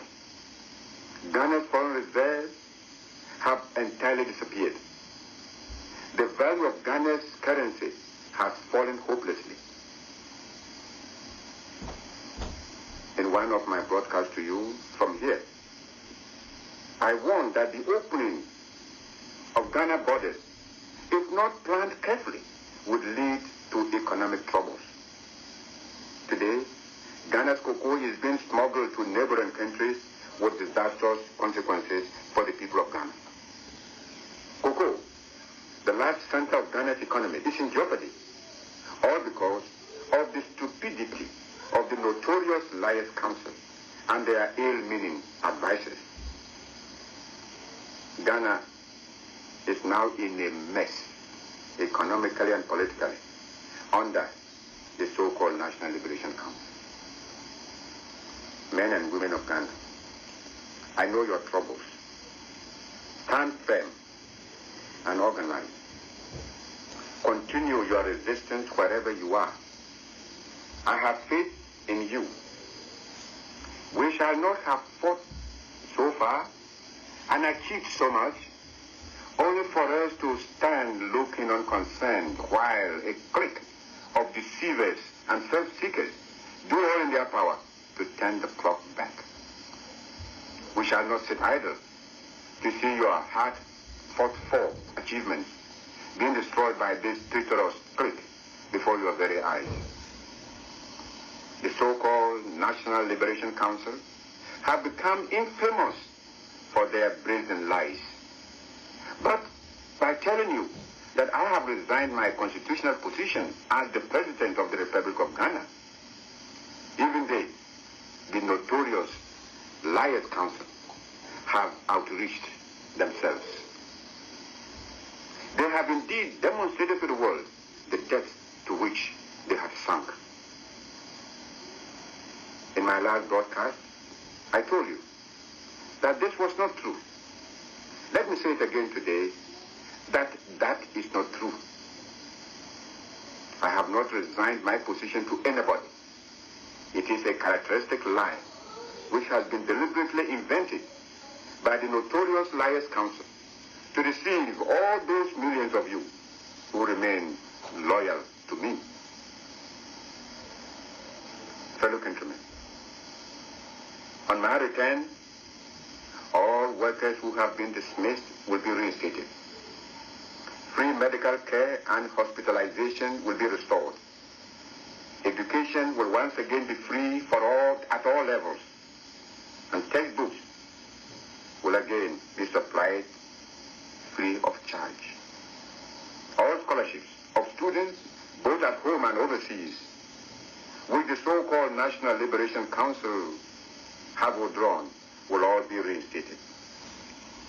All Ghana state properties and enterprises which have been handed over to foreign firms and individuals by the so-called National Liberation Council will be restored to the state.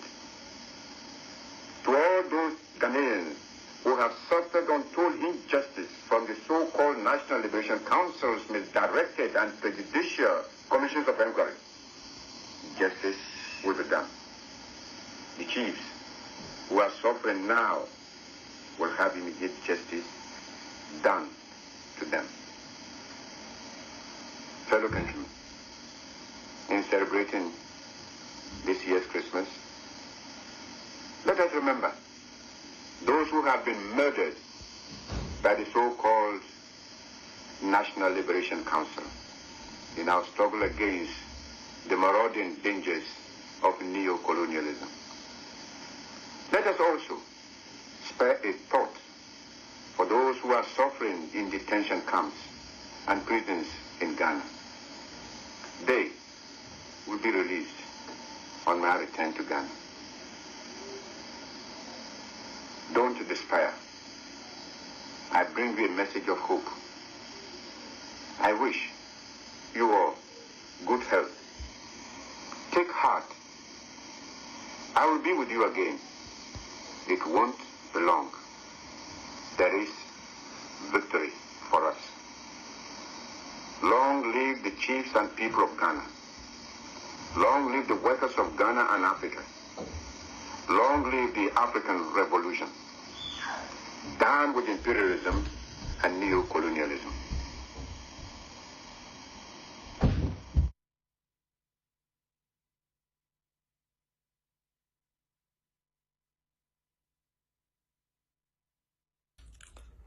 Good morning. Law of the jungle. I'm aware of the orchestrated attempts by my fellow countrymen and people, comrades and friends. Christmas is here with us again. I am speaking to you in the spirit of the season from Conakry over Radio Guinness Voice of the Revolution. In spite of your suffering and humiliation, I wish that you could have a Merry Christmas and a Happy New Year. This is normally a festive occasion, but on this year's Christmas Day, Ghanaians cannot help reflecting what a fateful year this has been for them. You have seen an unfortunate and sordid chapter in your history. It's a chapter of treachery and betrayal, of greed and hypocrisy, of cant and blunder. It is dark days for Ghana.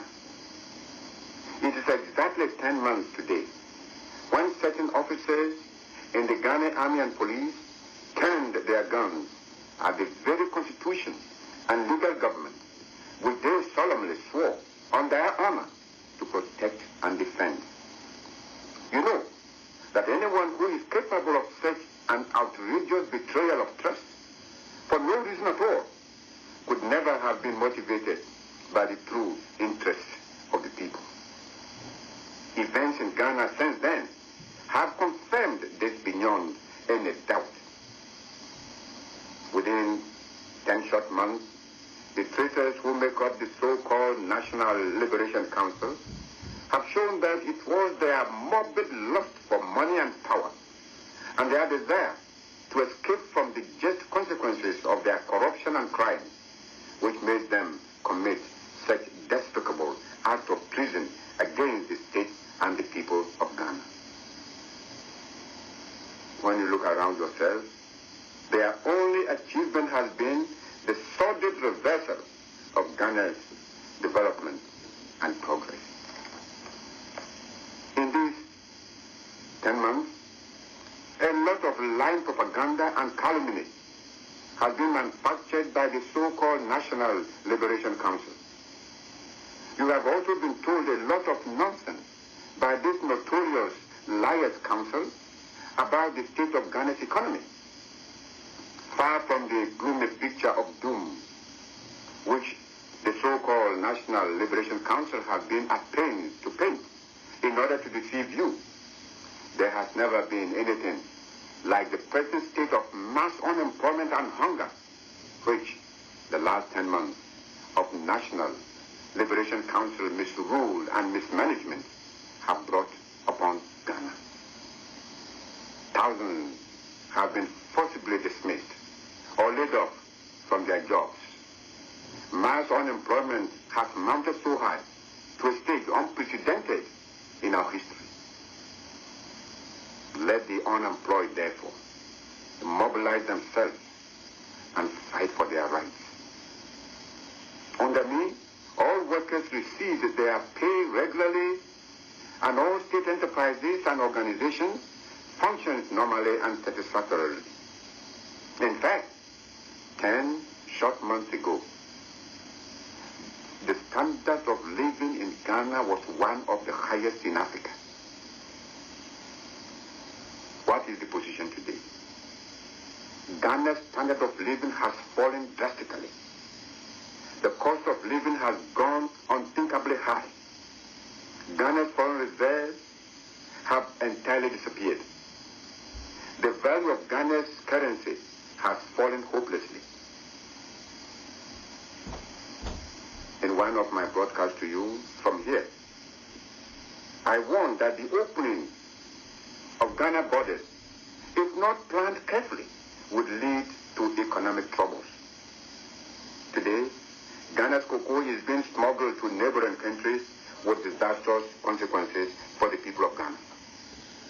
Cocoa, the large center of Ghana's economy, is in jeopardy, all because of the stupidity of the notorious Liars Council and their ill-meaning advisors.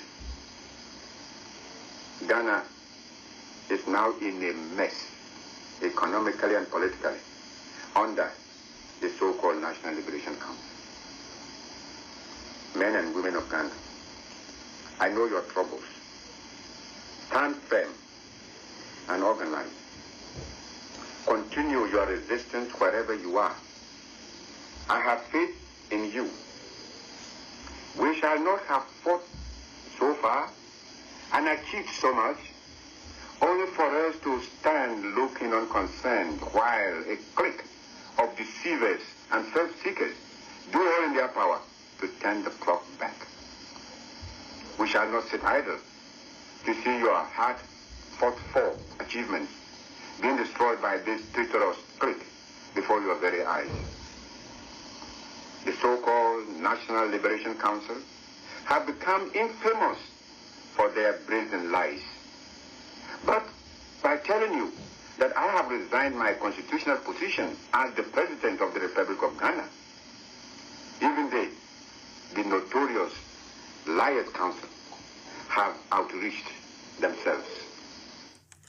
Right, Osajifo, thank you very much. I can listen to this all day, all night. Anyway, just about, let's see, about 14 minutes to 10, and I'll bring the program to an end. Sorry about that. I needed a break to do so many things. You are listening to Mansa Musa. Wow, framing so be friend. Many better phone so I'm saying back no every office I mean you know. Okay, office I mean you know, also Edikoy. And you know, if you want to call me now, I'm ready to pick the phone, the call, and I will speak to you before I finish the show. Whatever you want to discuss, but I am really perplexed. I am confused as to that. I'm hearing that in Ghana, people who have sat down clandestinely, quietly, secretly to plot against the country's head of police, those people are walking free. Look, when you're my papa, forget about NDC and PP. When you're my papa, when you're correct, sir, at the end of the day, oh yeah, plan B, a bow party. Now, quietly now be anymore. Beban say rumors near the idea, but when no one is contesting the authenticity, of that tape, of that audio clip, no one is disputing. People's names have been mentioned, and no one is being called to answer. Hey, Ekrobeni. So when do somebody have to do what before they will be sanctioned properly? Is it only when they found out that, okay, it is somebody who don't support their cause? Omunkwane be sanction omo. Ensemunu be ni. Asem ben kra. Mi a fi create my bread. Hello, Joe. Hello, Joe. Yeah, Mansa Musa. Kwa baby. Yeah, Joe. Yeah, Mansa Musa. Thank you for having me once again. I don't know now. I don't know if you were watching the either Facebook or YouTube. You could see that I was on the phone for a long time. Believe me. Open be power Ghana now. Now didn't come and say, look, we can. I will surely. I promise you. January next year, MCU. But in Koma, you know, I'll be around who Ghana. Mansa Musa, it's so shameful. It's so shameful. It looks as if, and it's so pathetic there. And Kofu Okrom, how MP people, they cannot even tell the president that, look, for Christ's sake, just for once, redeem your image. Just for once. Yes, we know you are a clearing agent, but for once, redeem your image. Mansa Musa, it's so pathetic that this man came to just bastardize all our institutions. He's just corrupted everything. And I'm now beginning to, in as much as I don't believe in this Bible, but excuse me, I'm beginning to believe certain things in this Bible. So bad company, corrupt attitudes and corrupt other people. This part of the leader, corrupt everything. There's nothing it's like, oh yeah, Akufa the Centenaji baby. Centenaji baby. But Mansa Musa, in all this, in as much as we are expressing, our fear and the unpleasantness now, this leak, or the banner. There's one question: be a reasonable MPP supporter with all the some of our but we have to honor the paper into the help no break Guinness Book of Record. The first paper in obey said the president. The first Muslim on the Guinness Book of Record no break. Alan Tramanten so say Amembuno oye say a bar wo said you all the first no in the way you know. The honorary Unias and Papa Biaka, Yamma, Commander Figure Fachi, put via Ashede, and Timindia, and now next week you. Kennedy Japan, Kennedy Japan, see. I will be at the farming. A Jimmy Funa service said you only need to cover a farming, and then also pivot on wanting to become a president in agriculture. Obi also.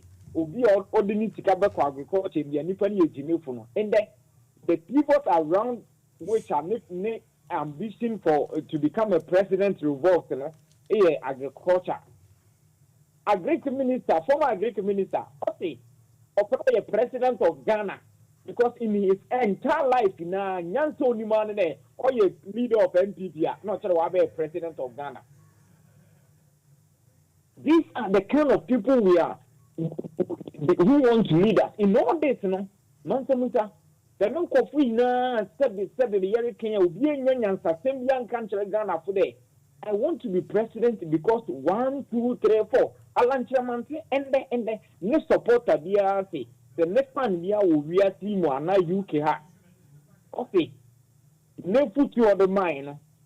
Say Akufo na nunko fute yanko anko IMF but nyansa nkyere de talanchama say wo nyansa sabi na say etufo na say fune etu no wonte ya resign from party nim and now resign from the government because government if them I don't know what you nye etu wonfo na so wonte na edi echi nle be ka kire ende awu na wo nyansa ti no bia na wo tufu wonte but not so much what I am trying to say in the in all this, apart from these jokers are one line up to wanting to become president, the question we need to ask ourselves: if a MPP will be a MPP, be a reasonable MPP, will be around it.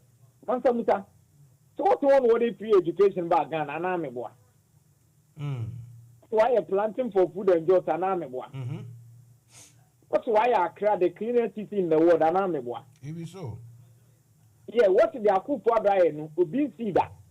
Into why would the police officer want a Reagan in 2024 when you have done all these things? Why would the police officer not say there, Akufo-Addo why a day? Into no, you there, your old IGP knows they don't know Akufo-Addo no, mean your papa no, compare into yen tuno.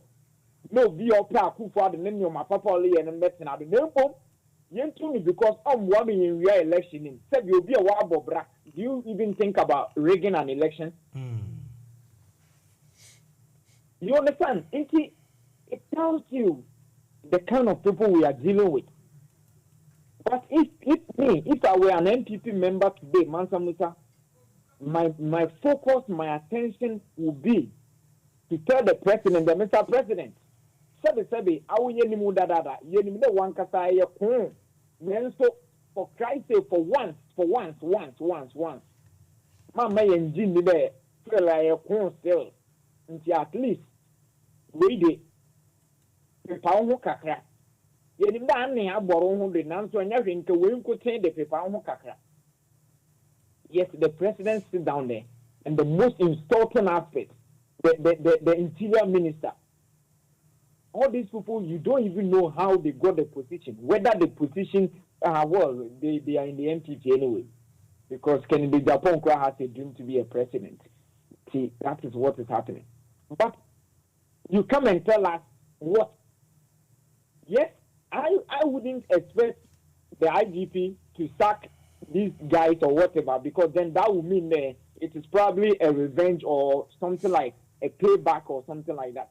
But I expect the powers that be, especially the interior minister, to make sure that these guys who are named in the tape, those who are involved in that tape, get the marching orders, and from Assad and Danopa, they should have been interdicted and even arrested or whatever. They have to be to be taken to know wherever they have to be taken to know. They should have been taken to by now. But as usual, Akufo-Addo should be doing clearing agent. But it is so sad.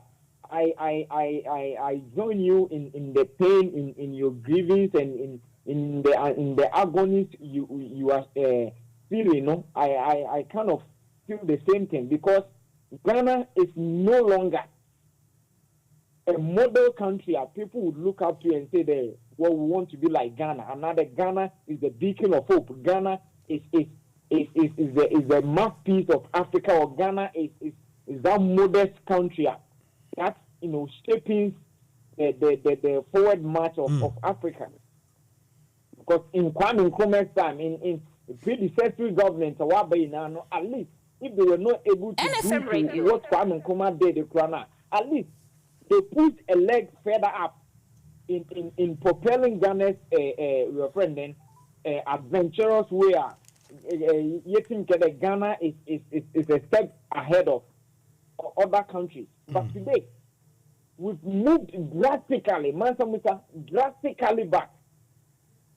Today, a military-led Burkina Faso is better than Ghana. Today, Ghana is nothing to write home about. It's so shameful. It's so shameful. It's so sad. So sad. But Mansa Musa, when you have a president who was told to us, I'm watching why in the key soap, what dress in the key soap, this is the result.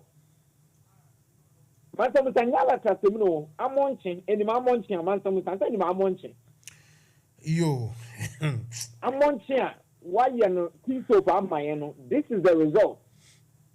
Obi on your lawyer, also a lawyer by force, now a lawyer. Obia one year Jumedia of France, also by force or year Juma of France. This is the result. We need anything about governance, and we have people living in the UK here. Sad. You see, this thing, it goes to show the level of degradation in the within the the Ghanaian structure, no. If a Kufuado, didn't train properly or officially as a lawyer, and he has been able to come to be the attorney general of a country, I mean, how laughable, I mean, how low can we go? Yeah, but see what I mean? We saw that in the certificate when he went to court and the papers that came out was Popo versus Chatuchikata. That alone should have indicated to us. For me, I understand that as for being a president, you can bluff your way to become a president. You shout at people who vote for you. But to be attorney general, no, it is all on Sebia. It is dependent on your CV, your qualification, a provable one. So for this guy to be our attorney general before, I don't know. It's true. Mansa Musa, it tells the porousness of our whole setup, the loopholes in our setup. In the answer, in the answer was a clubbing to also cause a Kivasu, a KUSU, yes. But it has proven to be there. On your part, what falsify information and me now nuclear MPP. Me now MPP. I mean, how? How? A kai papa bi no offend Jacobi Chebilamte, a kai on to. On to say certificate, institute a judge and certificate. But them coffee no one certificate, computer no generating certificate, maybe new year you. Teacher for what on we are them teacher for no would you with your baby. I will tell you some story. Look, I finished elementary school in 1975. And I think 2009, was it 99? I think, no. To 2014. I was in Ghana and I paid a visit to my old school, Arakan Barras, Bema Camp, the later Champions House behind us, my school. And, I introduced, obviously, the people there are new, everybody is new, the teachers are new, so I had to introduce myself and everything. And this guy went to look in the archives in the school, bring out 1975, and there was my name in some big book, dusty book. You see? So how can you say that your certificate, the middle school living certificate, I don't even know where it is. So why you? But you can find my records there. Oh, dear. It's so pathetic. It's so pathetic. But you see, Mansa Musa, the real issue is not about the way Akufo-Addo has come to power or all of these things. But Mansa Musa, I have always said the problem is in a yaba bet na brutia, you met the new 77 quarters and brutia on phobia na buichi. Na ye gudo, na no. Yen the problem. I have always said the Ghana problem, Anka Sankatano. Ghanaians in the diaspora, you contribute 80%. Because when we are here, I will buy the benefits. If people put the benefits, more. You know what goes on here. You know how you are enjoying here. When we are all calling there,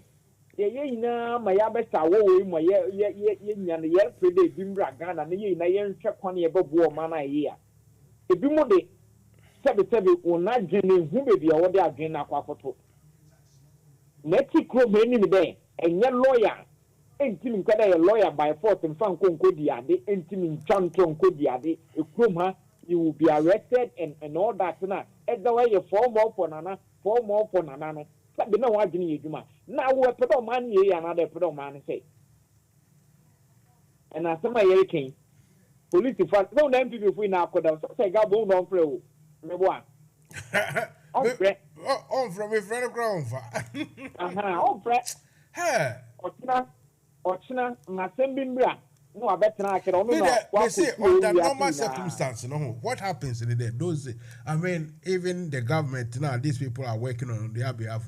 Look, You organize, they will be arrested, they will be questioned, they will be there. Okay, the case will maybe become a foolish case, but at least you go through the process. Yes. But just to let them be eating their fufu quietly, I just don't get it. Oh Jesus! This is not. Yeah, fine, sure. Yeah, for the opportunity, but we demand that the MPP in the UK NFM Radio show us the way. The MPP in diaspora show us the way. Call for your president to clean himself for one. Call for your president to clean himself. Enough of the mess.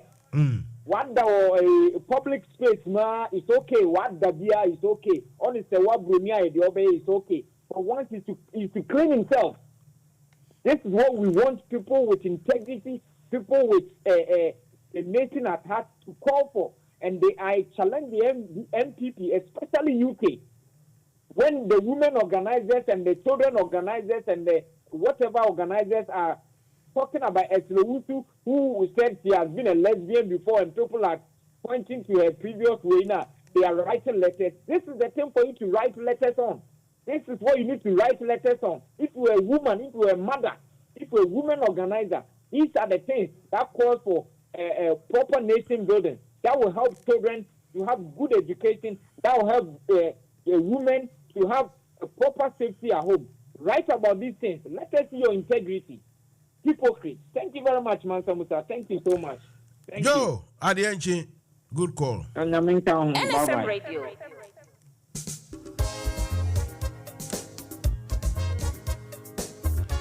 Right, so this brings us to the end of the show. Thank you very much for those of you who found time to come and listen to Mansa Musa, the Munyinasi Brave. And thanks to that lady, the Amnesty International Madam Pattington, and I was brave. Tonight I did so many things behind the scenes, so my talking was less. Hopefully tomorrow, Friday and Saturday, everything will be restored. Thank you. Have a good night. Cheers. Bye-bye.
Show.